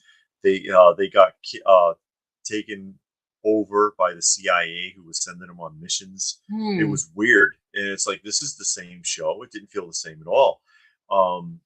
And I don't even think they finished out the season. I think they only got as far as 16 episodes. But because you remember, guys, back in the day, a season would be like about 26 to 34 episodes, depending upon how it was written. Yeah. And so the first 4 seasons are good. The 4th, in my opinion, was the best. But then that last season, it got wonky. But that can happen where a show, it's doing well and they want to stretch it, and then it just doesn't work. They do too much with it, and it overstays its welcome. They did that with The Strain. They wrote it, and then, let me see, I think it was up to season 4. And you could tell by the way it was going in the end that season 4 was supposed to be the last season. But fans wanted it to come back. They wrote letters, sent emails. So they did another season. And you can tell that they were fishing and they were stretching. And then it ended in kind of okay, but it was still kind of lame. It would have ended better if they had just ended it in season 4, because it was set up for that, and it would have been a really good ending. But fans do that. They'll see something, they like it, and the writers will write it to end a certain way. Oh no, bring it back. We love the show. Unless they just flat out refuse. Yeah. Like again, the writer of Babylon 5 called it Babylon 5 because he only meant for it to ever have 5 seasons. Yeah. And he wouldn't do it. He did do a couple of made-for-TV movies to be inserted between seasons. You could imagine this is between season 3 and 4 kind of a thing. But he would not go beyond season 5. He ended it, and he did closure for all the main characters on the show in the last episode.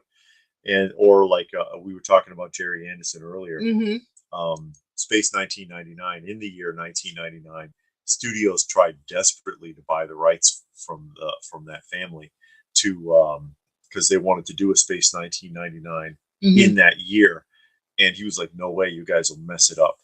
It wouldn't let him touch it, and it never happened because he was like, "No way, you're not touching. I'll leave it right where it was." And there you go. Because some people, it's more important that they maintain the integrity of it. But a lot of other places, they see those dollar signs and they keep going and they push past the limits of what makes any sense for the show or the film. Because if you keep going and you ruin it, the only thing you're going to remember is the last thing. Nobody's going to talk about it before. They're going to be like, oh, that show was awful. It was good at first, but then it got bad, and they'll talk about all the bad parts. Yeah. Or even happened with Cheers. Cheers started off really good, and then it brought Kirstie Alley. It was real bad for like 3 seasons, right through the middle of it. And then when they announced they were going to do a final season, they said, let's get back to our core writing. Yeah. And their last season's actually probably the best out of the entire series, because they went back to their core style of writing, and they even brought Diana back, and they pushed out all the envelopes to at least have it end good, because they knew that the show was starting to fall off. Yeah. I don't recall seeing that. No, I don't know. Yeah. I don't know. I got shot on Walking Dead in episode 1. I'm the dude. Oh, really? You were on the show? Haven't watched Walking Dead, but bugs me Maggie hanging with the man that killed his husband. Her husband. Her husband, yeah. I was a core Walker zombie performer early on in The Walking Dead. Oh, okay. All right. That's cool. That's interesting. Yeah. I saw the Walking Dead spinoff advertised. The actress who plays Maggie aged like milk. Is Negan still cutting awful monologues? Don't know. We haven't watched it since not a fan season of Maggie. 8 or 9 or something like that. When Negan moved into Alexandria, and they had the that other group that came in dressed like zombies. That was the last season we watched. When I saw that little girl running around one-handed firing a .44 Magnum, I was done, because there are adults who can't do that. Yeah. And she like bang bang. You ever handled a .44 revolver? Anybody? It's not that simple. Yeah. You better have some good forearm strength. You better know what you're doing. A 9mm got some kick to it. Yeah. I mean, and this girl is 8 years old. WCW fan says season 4 has all the guest stars. Oh, that's right. Yeah, they did have a bunch of guest stars. Like season 5. They cut episodes. I hate when they do that with shows. Just give them the full episode count. Yeah, it got weird though. I didn't recognize it anymore. 1883, The Origin of Yellowstone. Oh, okay. I heard Yellowstone was good. I just never watched it, but I heard it was good. Zombie Indiana Jones. They make a zombie everything else. Oh yeah, swap the head out. Yeah. That was it. That was the last one. Did you want to throw up being a walker while eating? No. I think that would be interesting, but then since I don't eat meat. Well, he talking to Chance, because Chance was a walker on the Walking Dead. I'm just saying, like, if they were looking for extras, I think that would be fun. But I don't eat meat, so then what do? Because they are actually, I suppose they're not actually eating it. They said that they had ground beef and I think liver or something. Yeah. I saw something and it was asking what is that? And it's ground beef and something else. And they just put like a lot of ketchup on it to make it look all red and everything. That's one of the things that always got me Nomsky about The Walking Dead. No one ever thinks to put armor on. Anything at all. Even even cut sleeves, something. The one guy had duct tape all over his arms and it neck. Worked. And that one guy even said, he was like, "Damn, that thing worked," because he didn't get bit. But I mean, I don't know. We did a video on that a long time ago. This top 10 problems with The Walking Dead. But it was a million years ago. Like, for example, I don't know if anyone here has ever seen an actual human bite on flesh. You don't just walk up and put your teeth on somebody and tear chunks out. That doesn't work. You can bite as hard as you can just to break skin, let alone actually penetrate deep and tear anything off. It is not that easy. They always got ammo. They got infinite amount of ammo. It's like, where are you getting all this ammo from? Well, there's a lot left over. In the apocalypse. It's laying around because go to the gun stores because. And where are you getting gas from? Or the stabbing. That was the other one that got me, is the head stabs. And people walk up and it's like, oh, here, the knife, it just glides right into the skull and comes right back out. It's very hard to penetrate with a knife. And then there's a suction for when you try to retrieve the knife. It doesn't work that way. For those of you who have never stabbed anybody, and let's not get into that. Don't worry about it. But oh my God.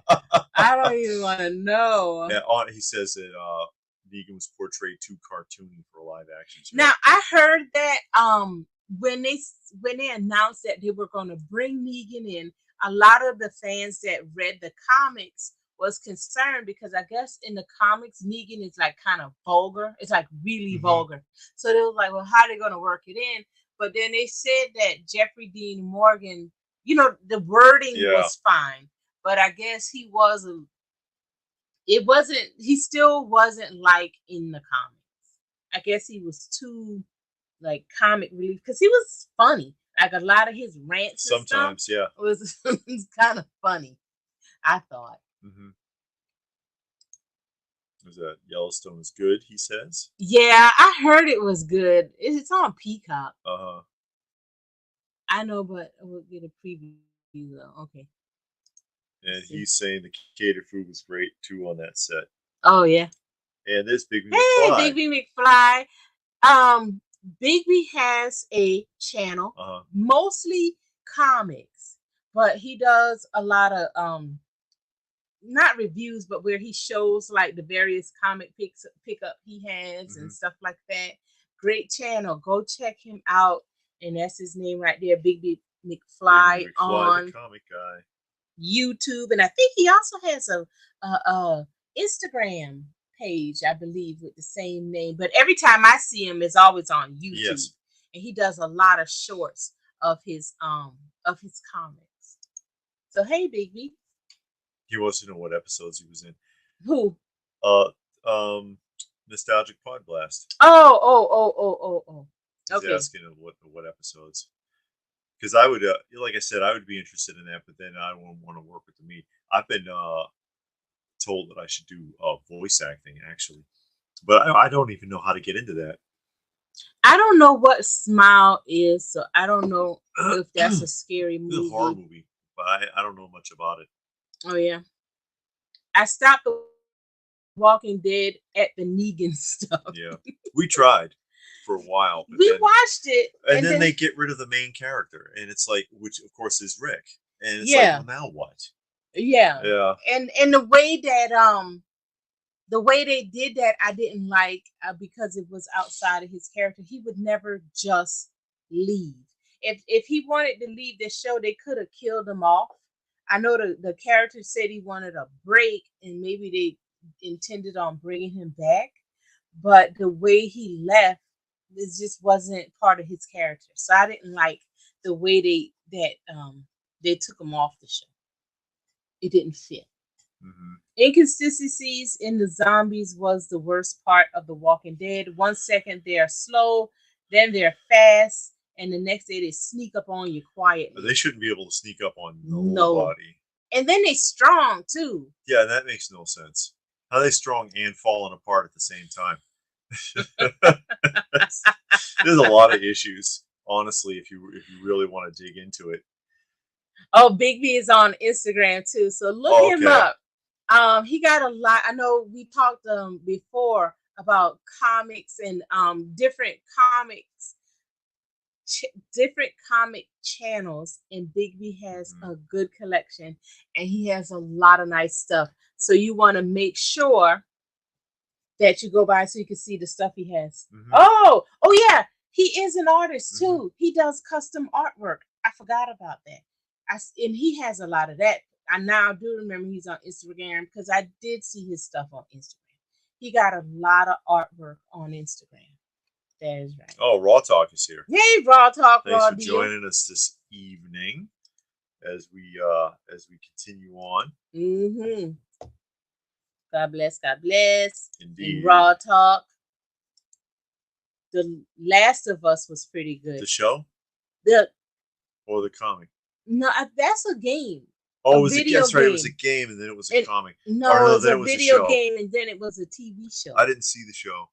I don't know anything about it. I heard that a lot of people complained about the girl's performance. That she was really too flat. Not a good actor. Yeah. Well, I don't know because I haven't seen it, but I've heard a lot of complaints. That's all. Yeah, I heard the girl. Yeah, she was too kind of flat and lame. Yeah, I hated Shane when he shot the fat guy. Yeah. Yeah, and left him to die. Left him there. Sorry, buddy. When Herschel died.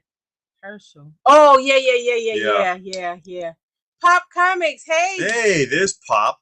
How you doing? He also has a channel. Yeah. He's doing a lot of pop walks, walking around New York City. Uh-huh. He does the comic books, the Funko Pops. He got a store in New York. Yeah. So another great channel to check out. And the fun part is, if you're watching him when he's on his walks, he gets mugged every 17 seconds.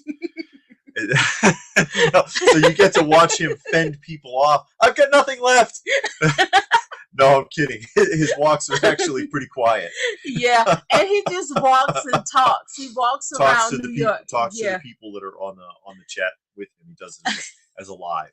Yeah, walking and talking around New York. And I always, when we see it, I'm like, you look at the clock and it's 11 o'clock at night, and I'm like, you walking around New York at 11 o'clock at night? It's not like he's in Central Park like when Charles Bronson was out there. Or and like Death Wish. And didn't George get mugged in Central Park on the park bench? He was trying to mess around with a woman or something. I don't remember. He liked. okay. Biggie says he liked the show. Okay, good. That was sad, Robert. Oh, it's Scott. Okay. He's talking to Robert. Gotta watch them side conversations. I know. Gnomesy says, just had to say what David said earlier. Like biting into flesh would take a lot of pressure to rip skin off the zombies. Decrying skin and muscles wouldn't even be that strong in the jaw.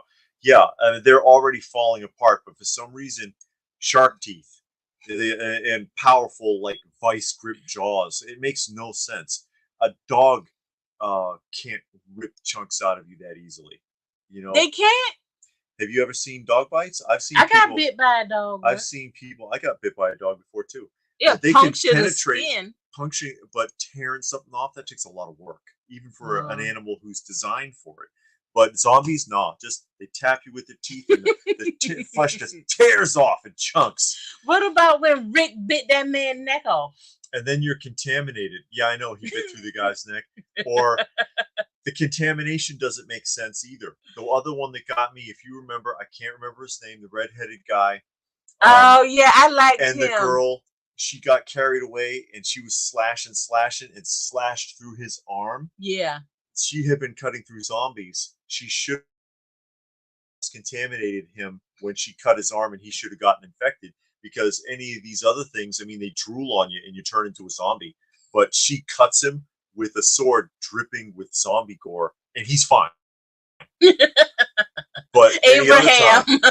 Abraham, thank you. Pop says he's got crazy person radar and we're good at avoidance. Okay. Old Paul Kersey. Oh Lordy. But that didn't make sense to me either. I'm like, hey, wait a minute, because he should be sick then. Also, and they said in the first season in the CDC, everybody's carrying the bug. Yeah. Well, then if you bite me, I shouldn't turn. If I'm carrying the bug, it just should happen. It brings it out faster. Yeah, all right. It activates those enzymes. So instead of waiting for you to justify the bad writing. I don't know. To be fair, zombies have been over. That's true. It is resident, and we talked about that. We in the I think we're getting out of the zombie phase. Yeah. And now we're moving into the next phase. I think we're moving back into aliens again, like in the 80s. Why is a bunch of alien movies coming up? No, but I mean, it's starting to feel that way. Everybody's claiming to see aliens again and whatever. I don't know. Now we're going more into AI now. Yeah, oh, well, yeah, that was big in the 70s. Yeah, so a lot of films warning you about artificial intelligence in the 70s. Stuff. So now we're moving, which was kind of the Matrix. Well, the Matrix and the Terminator is kind of that argument also. The Matrix. Oh, yeah. Do you guys watch old biblical movies? Yes. Oh, like Samson and Delilah and and Moses, or 10 Commandments rather. 10 Commandments. Like that, yeah, we saw the Samson and Delilah one. Jesus in Nazareth. That's from the 70s though. And it was another one with Joseph. Well, that one was kind of ridiculous though, because that's when they had the girl with the cross eyes, but it was a man. That's I know what you're talking about. Yeah. Oh no, that was not Joseph. Isaac. That was and they trick him into marrying the sister. Not Isaac. Come on. Jacob. And and it's a dude. Because they I guess they couldn't find a girl ugly enough. Oh, that was awful. They did not need to do that. Sodom. Oh, I never saw Sodom and Gomorrah. I got to find that. We rewatched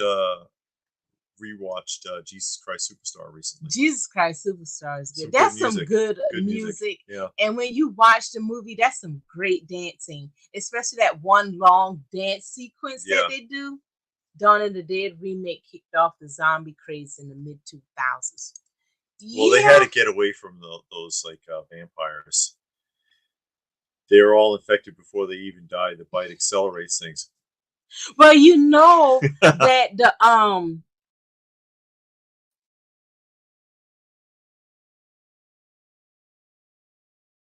the guy.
Okay, we're back.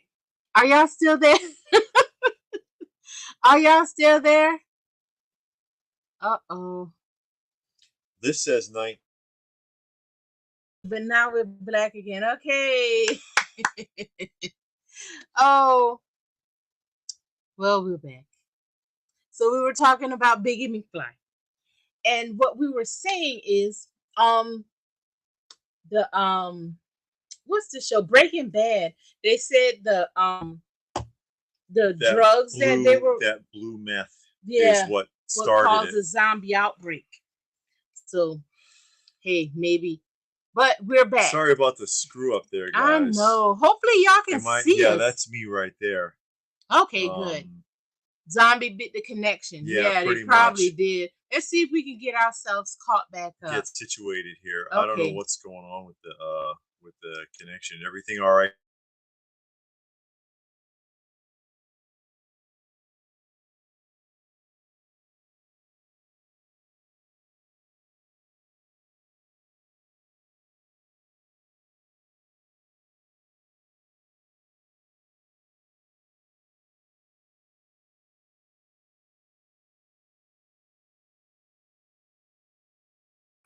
Okay, we're gonna try it again. We're gonna keep on trying.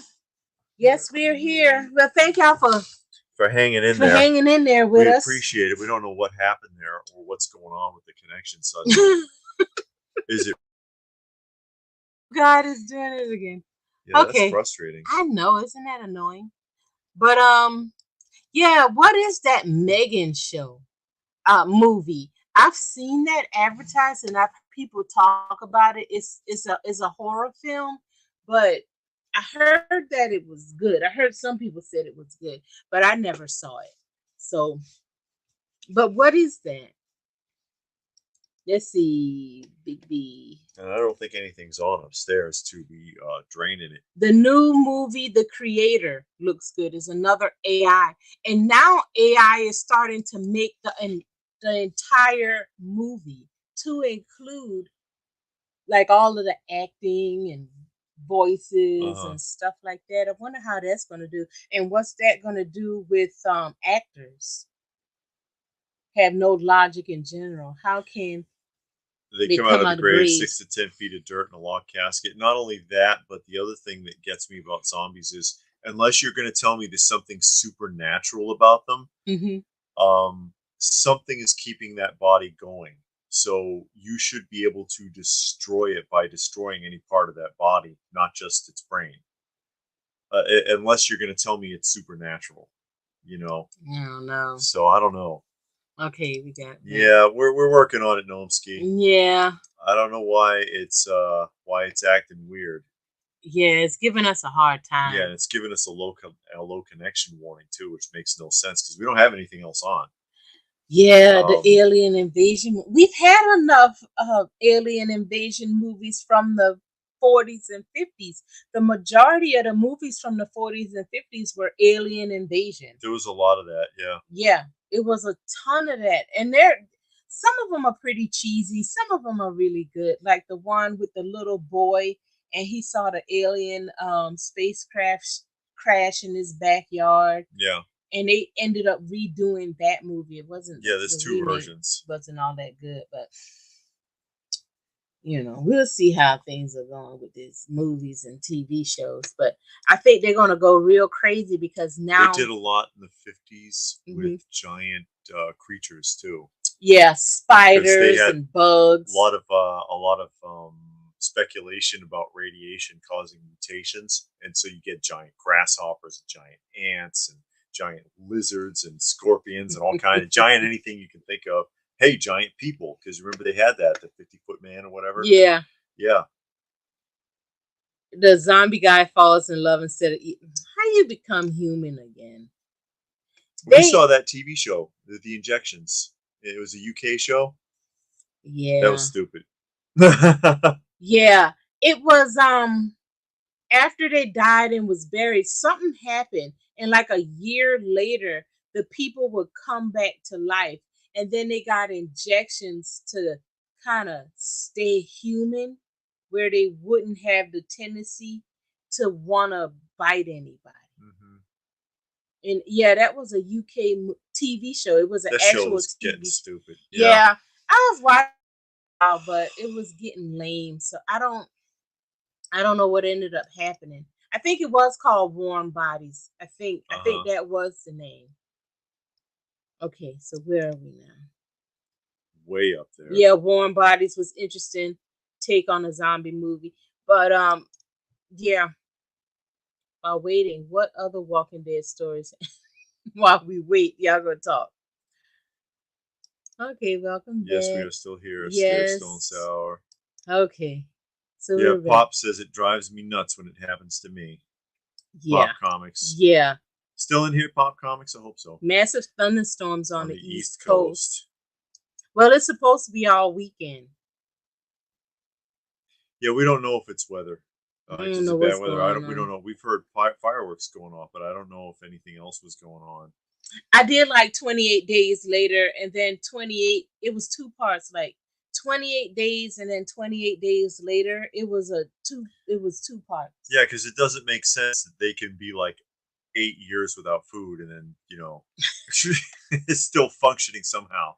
Yeah, but that one had an explanation. The chimp got infected, but it was rabies. It was more rabies than zombies. That's how you might behave if you were infected with rabies. Just violently aggressive, and you might bite somebody. Yeah. Oh, so Megan was like a doll or something. Oh, is that one with the android? With the little girl. Yeah. Oh, that's what that is? Okay. Yeah, a lot of people said it was good, but I never saw it. Fruit of the Gods, Kingdom of the Ants. Those old movies. Yeah. Those old movies are pretty good. And a lot of imagination went into it because you didn't have CGI to rely on. Yeah. So you had to build the sets, you had to build the props, and the acting was better. And you had to have practical effects. Yeah, and the writing was a lot better. You definitely had to have better acting because you couldn't hide behind the roller coaster ride that the CGI put you on. Yeah. Yeah. So people had better you had just a better overall film because people put more effort and more time into it, unlike what we get today with just heavy reliance on CGI. We're in the superhero era. It says if this superhero era, it will be over in no time if these movies keep doing so poorly at the box office.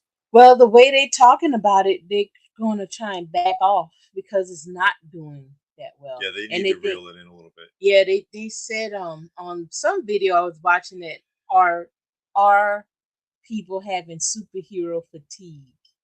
Yeah. Well, they're not concentrating on the story arc. They're not developing the characters anymore. Like, look at how much effort went into developing Iron Man before they got going, or Captain America, or even Doctor Strange. Yeah. They dedicated an entire film to explain it, didn't rush it. Yeah. And then when they did rush it, they screwed it up, like with Miss Marvel. They rushed that to shoehorn her into the Avengers, and then didn't even really use her because her character was unpopular from the film. Yeah. So, you can't do that. I know now. Yeah, Terminator 2. Although it is something I can never do. Yeah. All genres run their course. I think superheroes are on their way out. Yeah, and they'll have to come up with something else. Yeah, we're going again. I think we're going to the AI. They're going to lean heavy on that for a while. Then we'll be back to something else. Yeah. See westerns come back. Yeah, spaghetti western. I like spaghetti westerns, so.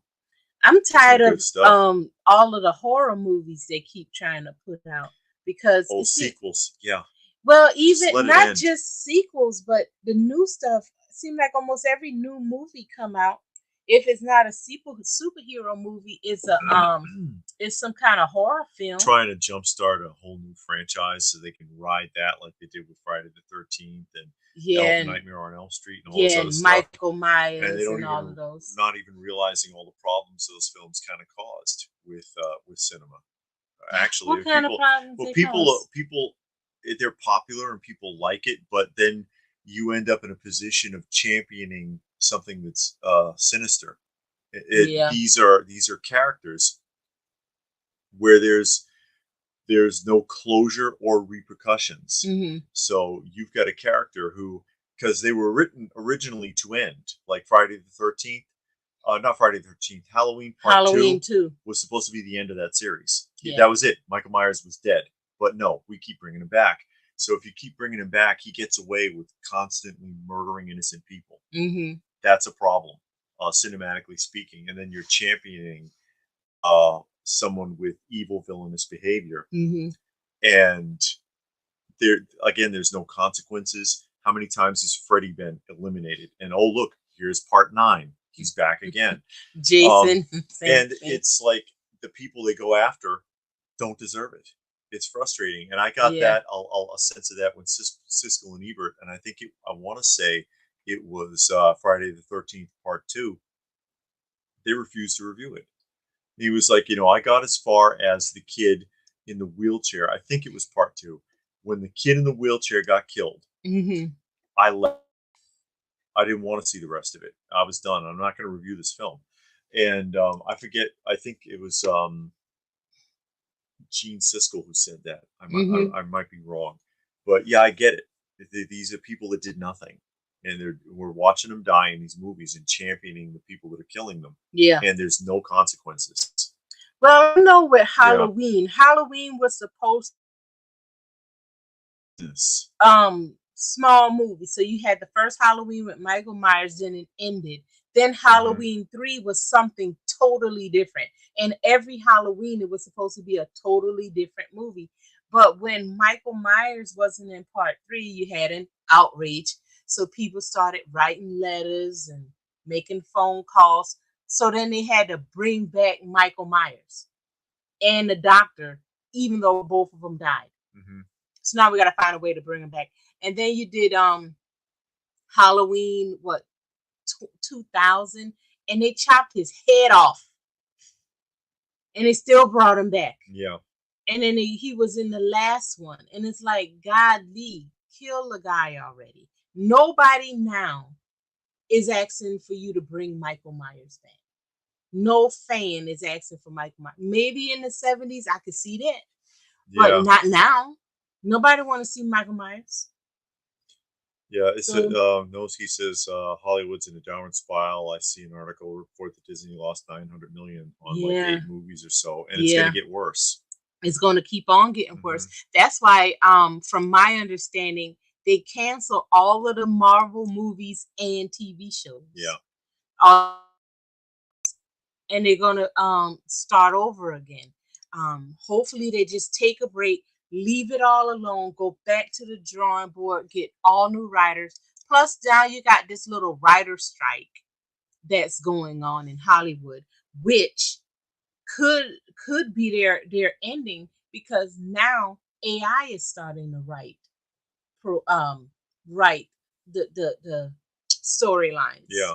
So you whining and complaining because you're not making enough money, and they got an AI program that can write a story probably better than you can. Yeah. So now you're going to put yourself out of a job. Yeah, we didn't know that. Yeah. Yeah, they said that. All the more reason he should be destroyed. Yeah, and that's why the mothers killed him. That was in the movie. That's why they put him in that furnace. Yeah, they burned him in there. He was like the janitor or something, and they found out that he was messing around with those kids. Yeah. I don't remember it. I only remember they blur together after a while. I know. All of them do. All of them do. That's why you stick to nostalgia. Yeah. Yeah. I felt the same way, but at the time, being a teen, it was the only way to see. You couldn't just buy National Geographic like everybody else? Yeah. I love Halloween 3. Yeah. I thought Halloween 3 was bad. Good. People just expected something else. But yeah, it wasn't a bad film, actually. Yeah, it was actually it was well done. That mask scared me. I ain't gonna lie. That mask some kids had that mask those kids had on. I thought it was scary. Oh, the thing ain't want to click. Yeah. Hold on. You keep talking. Yeah, we're having so many technical issues tonight. That's frustrating. Stuttering says it's time to don't read what's all that about? Nothing. Just being who he is. Okay, come on. Okay. The actors' strike looming also. I think Halloween 3 is the best one. Custom God says there. Yeah. I thought it was good. I thought those masks were scary, but I thought the storyline was good and it was going somewhere. but people just couldn't get past the whole Michael Myers. Yeah, Michael Myers, and they wanted him back, so they kept bringing him back. Yeah. And then it got just stupid after that because now they got the niece in there, and it's like, where does a niece come from when they only had like the sister? I don't know. Not a horror movie fan. The stories just felt the same to me. Yeah, and some of them do seem that way. Like I said earlier, I don't know what happened in 5 because it all sort of bleeds together. Just the Hmm. first one really stands out for me because I mean, there's not, Yeah, you know, yeah. there's not even blood in the first Halloween. I always the one thing I saw, okay, not the last Halloween, but the Halloween before that, when they brought Jamie Lee Curtis back, and then she kind of I thought she was going to confront him in the basement because I always wondered, why don't they explain what happened to him? Why did he go on this murderous rampage and just started killing everybody? And I thought they would finally do it then, but they didn't. And I thought that was a lost opportunity. Hmm. And when Rob Zombie did it, he tried to explain what was going on a little more, but it still didn't like fully explain what happened. He just kind of, went crazy, little kid killing animals and stuff like that. Yeah, So you kind of got a sense that he has some a mental. lot of vulgarity in that film, though. Yeah, Rob Zombie films are like that because I tried watching another one, and yeah, I couldn't get with him. I'm not sure. Probably because they want money always. It's always money. But Why else would they be striking? Unfair work conditions. I'm pretty sure they work from home. It's probably. like this Silver Shamrock song. Yeah. Oh yeah. I don't remember how it go, but I do remember liking that. There's no reason for a remake. There's no reason for any of it. No. I don't even think the first one was that good, to be honest. I saw it years ago, but I didn't think it was that great. Yeah, a lot of people say that, especially after the Munsters. Did you? I remember that coming out. How Mhm. was it though? I don't know. It went straight to streaming. It didn't make it in the theaters. Mm. I don't think I ever saw Texas Chainsaw Massacre, but Hmm. it's not. You're not missing much. I know. I don't think. I don't think it's one horror film out there that needed a remake. I Yeah. mean, not a remake, that needed a part two, especially Saw. Saw had like What is it up to 12, 8? like It's something 12 crazy. versions. And S- it's like the first one was okay. Yeah. It actually wasn't that bad. It had an actual storyline going on and everything. So it's like, okay. But then, I was like, okay, well, the first one wasn't bad. I'll watch the second one. And it was just And something then it totally turned into different. gore porn. Yeah, it It just, just got weird. yeah, Yeah, and I don't want to watch people being tortured for an hour and a half. yeah, yeah. So it's like, what is this about? And Jessica Biel was really good. Oh, she was with that? I She don't was know. in that? Oh, I don't know. Because I don't remember seeing it. I probably did like Wrong I Turn, saw the original one, but but then Texas Chainsaw. yeah, Wasn't that based on like a real story or I something? have no idea. That's the rumor. I don't know if it's true or not. Mm-hmm. But yeah, I didn't think it was that great, to be honest, or made any sense. But what are you gonna do? Did y'all realize that the actress that played Maya in Space 1999 was in Rob Zombie Netflix Monsters as Grandpa's ex-wife? No, didn't see it though. I didn't see the film. Mm-mm. Apparently, a lot of people didn't, but I don't know. The beginning was good. The hitchhiking scene was comedy. Okay. I like Jeepers Creepers. That movie scared me. I don't know why, but Jeepers Creepers scared me. Picking on me. Not digging. No, because I just grew out of it. With the horror films. I watched a bunch of that stuff when I was young, and then as an adult, it just doesn't appeal. Yeah. I guess my taste changed and I grew out of it, if you will. I remember liking horror movies, and I used to watch a lot. I prefer a good story. I don't need to see people just being ripped apart. Yeah. You know. Now, some of the, I guess, horror films from the 50s, 60s, some from the 70s are not bad. But it seemed like once you got to Halloween on, then it became like a slaughter fest. Yeah. Because the concept changed. Yeah, because the stuff that were considered horror in the 40s, 50s, 60s, and even parts of the 70s wasn't that gory, and it wasn't that bad. But after Halloween, it's just like an all-out slaughter fest, and it's like, good Lord, you know. But I as a kid, I did like it. I did like watching it, and I had like a ton of horror films, and then I got rid of them all one day. I threw them all out. That one was influenced. It was a real murder in it was on actually on Unsolved Mysteries. This guy killed his wife and was burying her, and this couple was driving by and saw him being suspicious, and reported him, and they found the body. I can't remember where it was, but they did a whole thing on Unsolved Mysteries with Robert Stack. Yeah. And they told the story of it. But yeah, just that part, not the rest of it. Just the part with the guy in the truck and all of that. Killing somebody. I saw Hostel in theaters, and a girl puked in the aisle. Eyeball scene. I never saw that movie. Barefoot Chainsaw was weird, and the bus scene turned into a slaughterhouse. I don't know. It's just the whole thing with movies is just like they just put anything in it, and it's like no imaginators. Just see how much blood, guts, and gore we can cram in to this hour and a half that we have, and no story, nothing to back it up. At least in Halloween, the first one, which is parts 1 and 2, there was some semblance of a story there, and even the first Friday the 13th, because mother sent the son to the summer camp, and he died. She lost her mind. Yeah, and she snapped. Yeah. Okay, we got that. And that could have been the end of it. But no, we got to get 13 more films. And Leprechaun.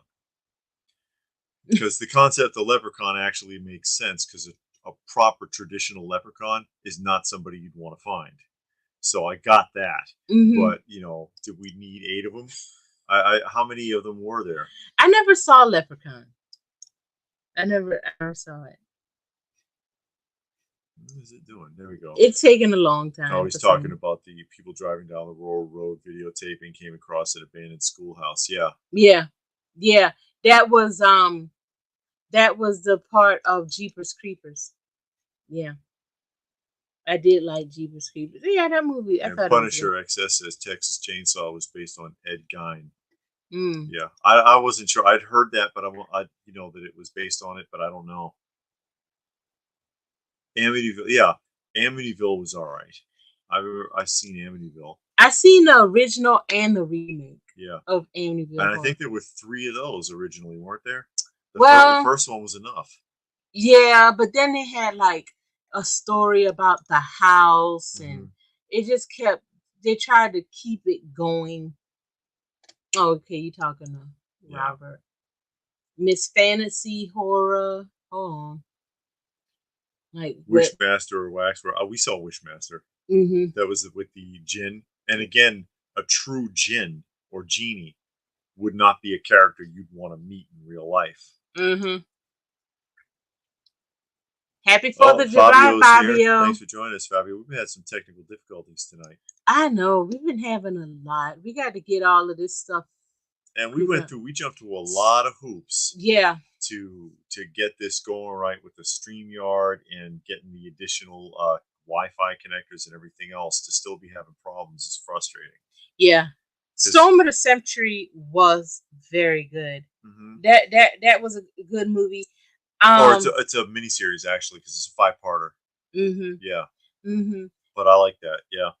Yeah, but that wife got on my nerves at the end. And in a lot of ways, I was kind of glad that happened to her because the husband was like, "Look, no, don't fall for it. Don't do anything.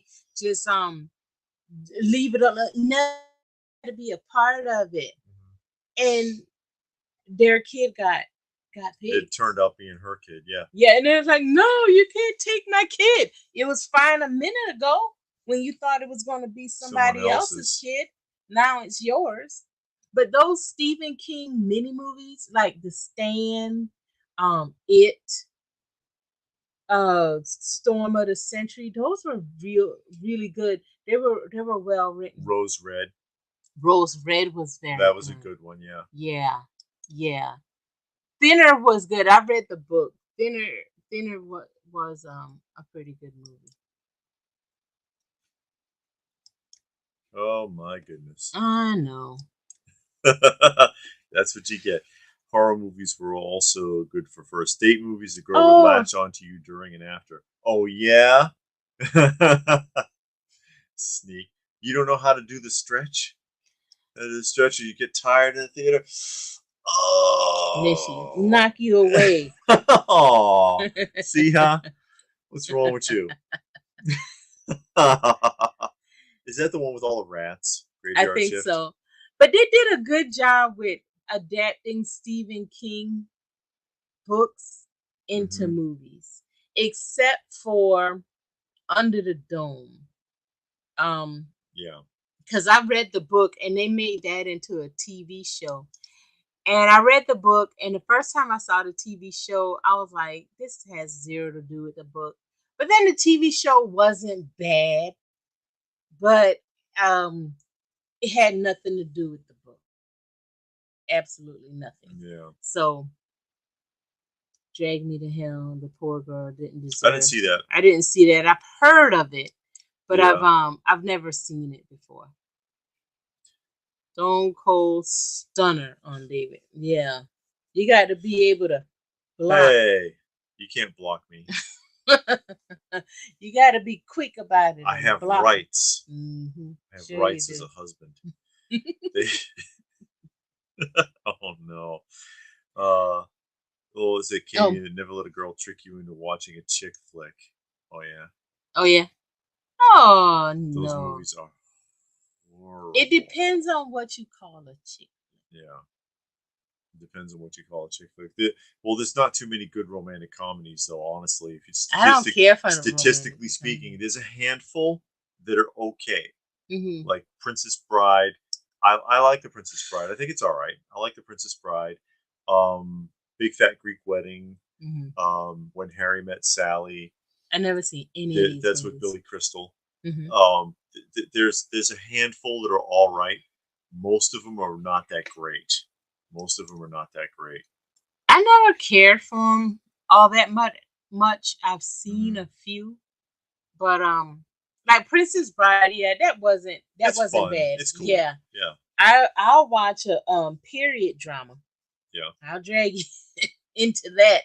I like some chick flicks, guilty pleasure. That's all right. Yeah, or a movie on Lifetime is usually good. You've Got Mail. Come on, I can watch that. Was that Tom Hanks? And dated as hell now because people don't know what that means. They're not old enough to know what You've Got Mail even means. Yeah. Sweet November. I actually liked it. I don't think I saw that. I never saw that one. Yeah. Stephen King was mostly involved in. Yeah, he was heavily involved in the movie.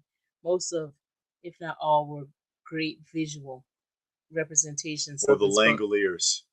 The Langoliers, I think, was one of the best. Yeah, it's worth it just to see that ending scene with Valky. I can't remember the actor's actual name, but he was from that stupid 80s TV show, terrible Cousin Balky. He came from some no-name country in they made Eastern the country Europe. Perfect Strangers. Yeah.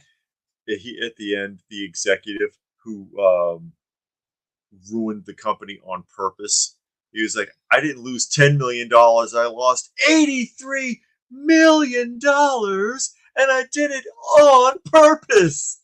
Oh my God. He flipped out at the end of that, and they let him die. But the Langoliers was good, and it makes you wonder sometime when things happen to you. Yeah. If the Langoliers are out there. I think it's on YouTube. It might be on Tubi or something like that. Uh-huh. But it's worth seeing. And at first, kind of like, what the world's going on with our connection? Here we go. What's the world going on in this film? But as it keeps going, you get what's going on, and then they actually did it. What TV show was that? It was one of those anthology shows, and they had an episode similar to the premise of what was going on in Langoliers. I don't want to give away what the plot of the movie was in case you want to watch it. Yeah. The killer loved making women his action figures or dolls after death. Then creepy laugh. Was he turning them into mannequins? Oh, no, he's talking about Black Christmas. Oh. It's good. The 70s Black Christmas is good. Didn't we see Black Christmas? That's the one with what's that lady name? And they were in college and they were in a dorm room. Wasn't that Black Christmas? And then they had this guy that was going around killing in the dorms, and they had. That sounds right. Yeah. I think that's the one. And then, but she kept calling the police station, and they didn't believe her because when they got out there, nothing was going on, and they couldn't trace the call. Mm-hmm. And then they finally went out and they saw her and all of that, but all of these dead bodies was still in the house. In the house. They didn't search the attic. No. I just keep seeing that run over drunk guy. Thanks for the ride, lady. Okay. But yeah, I think that was Black Christmas. No, that was early. That was early CGI. The Langoliers. Oh yeah, it was really early in the era of that. So yeah, but yeah.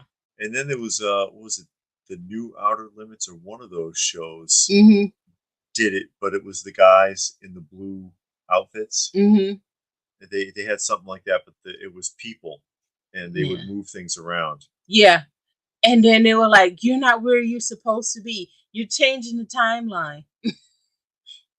Yeah, then the sorority what are you doing house. Here? Yeah.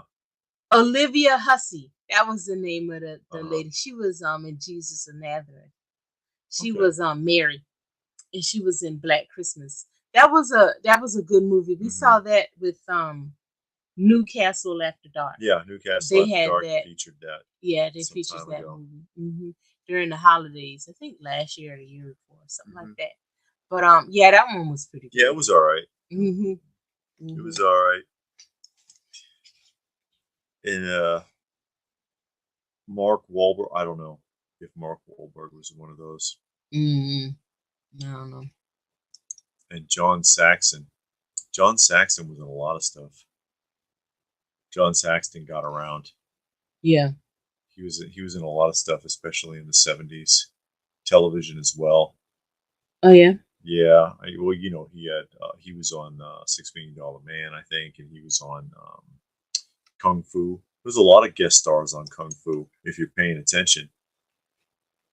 A lot of guest stars appeared on Kung Fu, and it's like, oh, I know who that is. Don Johnson and William Shatner and all kinds of people. Although Don Johnson played an Indian. He was the Indian kid. It's like, it's Don Johnson. I know. You couldn't find an Indian? Probably not. Or a Mexican. Yeah, maybe. Yeah. And that's a big people. People think Hollywood was cutting people out. They had a hard time finding actors that could do the parts for certain roles in those days. And I've brought this up before. I remember seeing an original press kit for Bonanza, and they were going bonkers because they actually had a real Chinese person to play was it Hop Sing? I forget what the guy's name was. the guy who maintained the ranch on Bonanza. They were like, he's actually Chinese, and it's like, okay, but they had a hard time finding actors who the English was good enough or could act in a Western style, because that's a thing too. If you watch old Asian films, they have a very exaggerated style that wouldn't have translated. So yeah, they had a tough time with in a lot of those instances. So I got to wonder that's why they reuse so many Asian people. Most of them weren't even Chinese. A lot of them were Japanese or Korean or something on Kung Fu with David Carradine, and you'd see the guy 5-10 times over. I've never been to a drive-in. I've been to one as a kid. I saw Purple Rain in the drive-in. Yeah, I really? only been. They were already gone from Massachusetts, as far as I know, when I was growing up. They still have one active that I know of in South Carolina, near where my mom lives, and everything. That's the only one that I know that's still around. But near the town I grew up in, they had a drive-in movie theater, and they had it for a long time until they got an actual movie theater, which only had 4 theaters in it. And that was a big deal when that thing opened. And then now it's not open. So now they don't have nothing. And I always thought about that too on Cheers. They went to a drive-in on Cheers, and they went or was it a drive-in, or they went bowling? I think they did both, because when they went to a drive-in, I'm like, where the hell is there a drive-in in Massachusetts? And then there was another episode where they were bowling, and it was the wrong bowling. And it's you have to grow up on the East Coast to know what I'm talking about.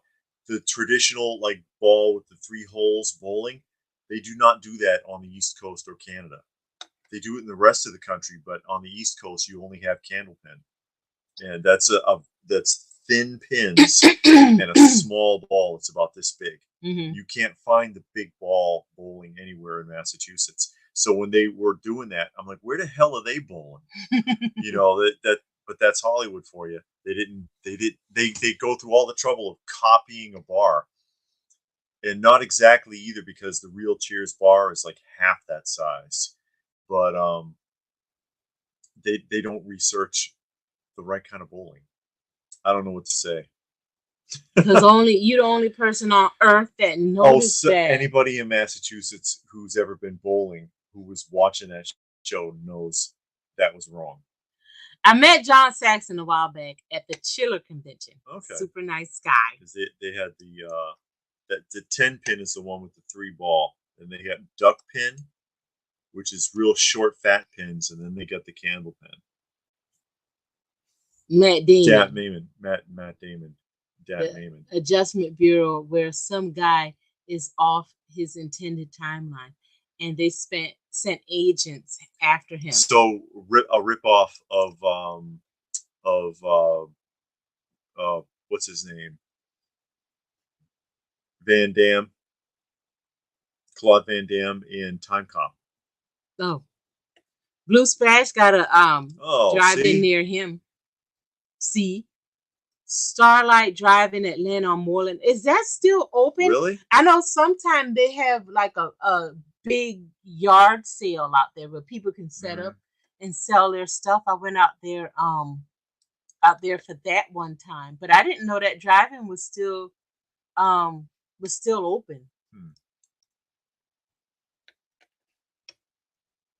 Yeah, still having issues. Gotta admit, had some good music. Movies, Flashdance, Footloose, Purple Rain. Okay. Yeah, they had some good ones. Breaking. Come on, what's wrong with Breaking? Nothing. Breaking was a good movie, and so was what's the one with Run DMC? Oh God, I don't remember. Crush Groove. Yeah, you're right. I think you're right.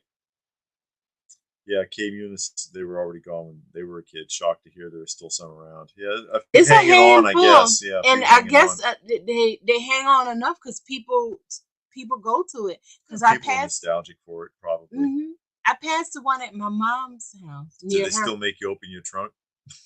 I don't know. Make sure you But don't have like 12 people in there.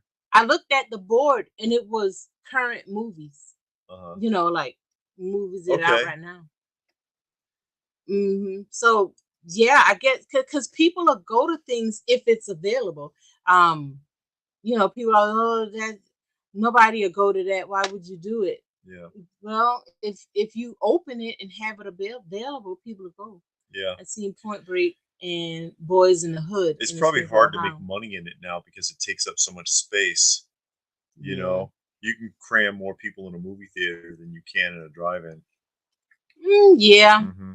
Then you don't have to sit outside and put that speaker in your window and all that. There you go. Last Dragon was good. Yeah, Last Dragon is good. You know what's another one that's good that's underrated, I think, from that era was Disorderly Orderlies. Yeah, that's correct. With the fat boys. There was a part 2, Electric Boogaloo. The Disorderly Orderlies was they're an attempt to break them into acting, which they can't. There we go. That movie was pretty bad. Yeah, it was pretty bad, but it's fun. It's fun to watch. Yeah, bad. It was fun to watch. I actually seen it a couple of times. Vince came a long way. The last one I went to, you had to the radio station to hear the movie. Oh, instead of the speak. Oh, okay. Yeah, they should have it upgraded by now. That's how you get to go through the trunk. Yeah, I thought they make you pop that trunk. When I went, you didn't do that. Oh, okay. Because they do it in all the movies. Well, they do all kinds of things. If you look all suspicious, you got anybody back there? That'll cost you an extra 50 cents. I saw a clip of some foreign movie. Looks really good. Rich people kill guy family or something, gets revenge at a mansion party. Well, like The Protector? Who knows? The Protector is a cool film. Nostalgic says, sound us through the radio now at the drive-in. Starlight Rive is still open, running new movies. Oh, I guess that beats putting a speaker on your window. So I guess you got to have some kind. Well, they say tune into a specific radio station. Okay, actually looks cool, Rambo style. Okay. Yeah. One movie I want to see again is The Island of Dr. Moreau. That's a classic. We saw that. Dr. Moreau. Yeah. Yeah. Or Monroe. Is it Monroe? I thought it was Moreau. It's Moreau. Yeah. That's a classic story. Been done a few times. Yeah. Oldest one's probably like from the 40s or 50s. But you know, the guy doing animal experiments on people, which now we can do in real life. So get ready for it, folks. Crossbreeding people with animals with genetic experiments. It's coming to a town near you. What's that one we saw recently where they were doing experiments and they were crossbreeding the people? Oh my God! With plants. Yeah, that's right. They took human DNA and kind of infused it with plants. Yeah, and they're making weird mutants out of it. Tom Baker was in that. Yeah. As a circus freak. Yeah, they had a bunch of circus people in there. Everybody was a real circus freak except for Tom Baker, but they used makeup to make him look like the Elephant Man, and it had elements of Freaks. The movie Freaks. It had elements of that, but they made it a sci-fi instead of a horror film. And like I said, Tom Baker was in it. He did a good job. Yeah, he was convincing. He had straight hair. And it looked like his natural hair. And I'm like, they must have straightened it for the part because, you know, he's got like a big afro. But yeah, weird. Yeah. I can't think of the name of it. It's like on Tubi or something. Yeah. If you pull up his name, you'll find it. And it has the guy that was in The Doctor from Halloween. He was Donald Pleasance. He was the scientist. And that's right. Yeah, he was running experiments and he would kidnap people from the college, which was stupid because you know you're gonna miss a college student. And he was doing experiments on them because he had this idea that he can fuse human DNA with plant DNA, but it kept going wrong. And then the people would come out all mutated and stuff. The Mutations. Oh, it was called The The Mutations. Mutations, 1974, starring Tom Baker and Donald Pleasence. I may like it more than a book. Okay. Okay. So, they are doing the Swamp Thing again. Well, that was part of the Rubber Suit Swamp Thing didn't quite cut it. No, but it was still cool to watch. But I like the TV show Swamp Thing. I hope Thing. They don't screw it up with the CGI. The TV show Swamp Thing was good. Mm-hmm. The storyline was going somewhere. I like that the different elements they had in it, but they only had one season. I thought it was pretty good. But that guy, the new guy, was one that he was working on. He was gonna put out a new Swamp Thing movie.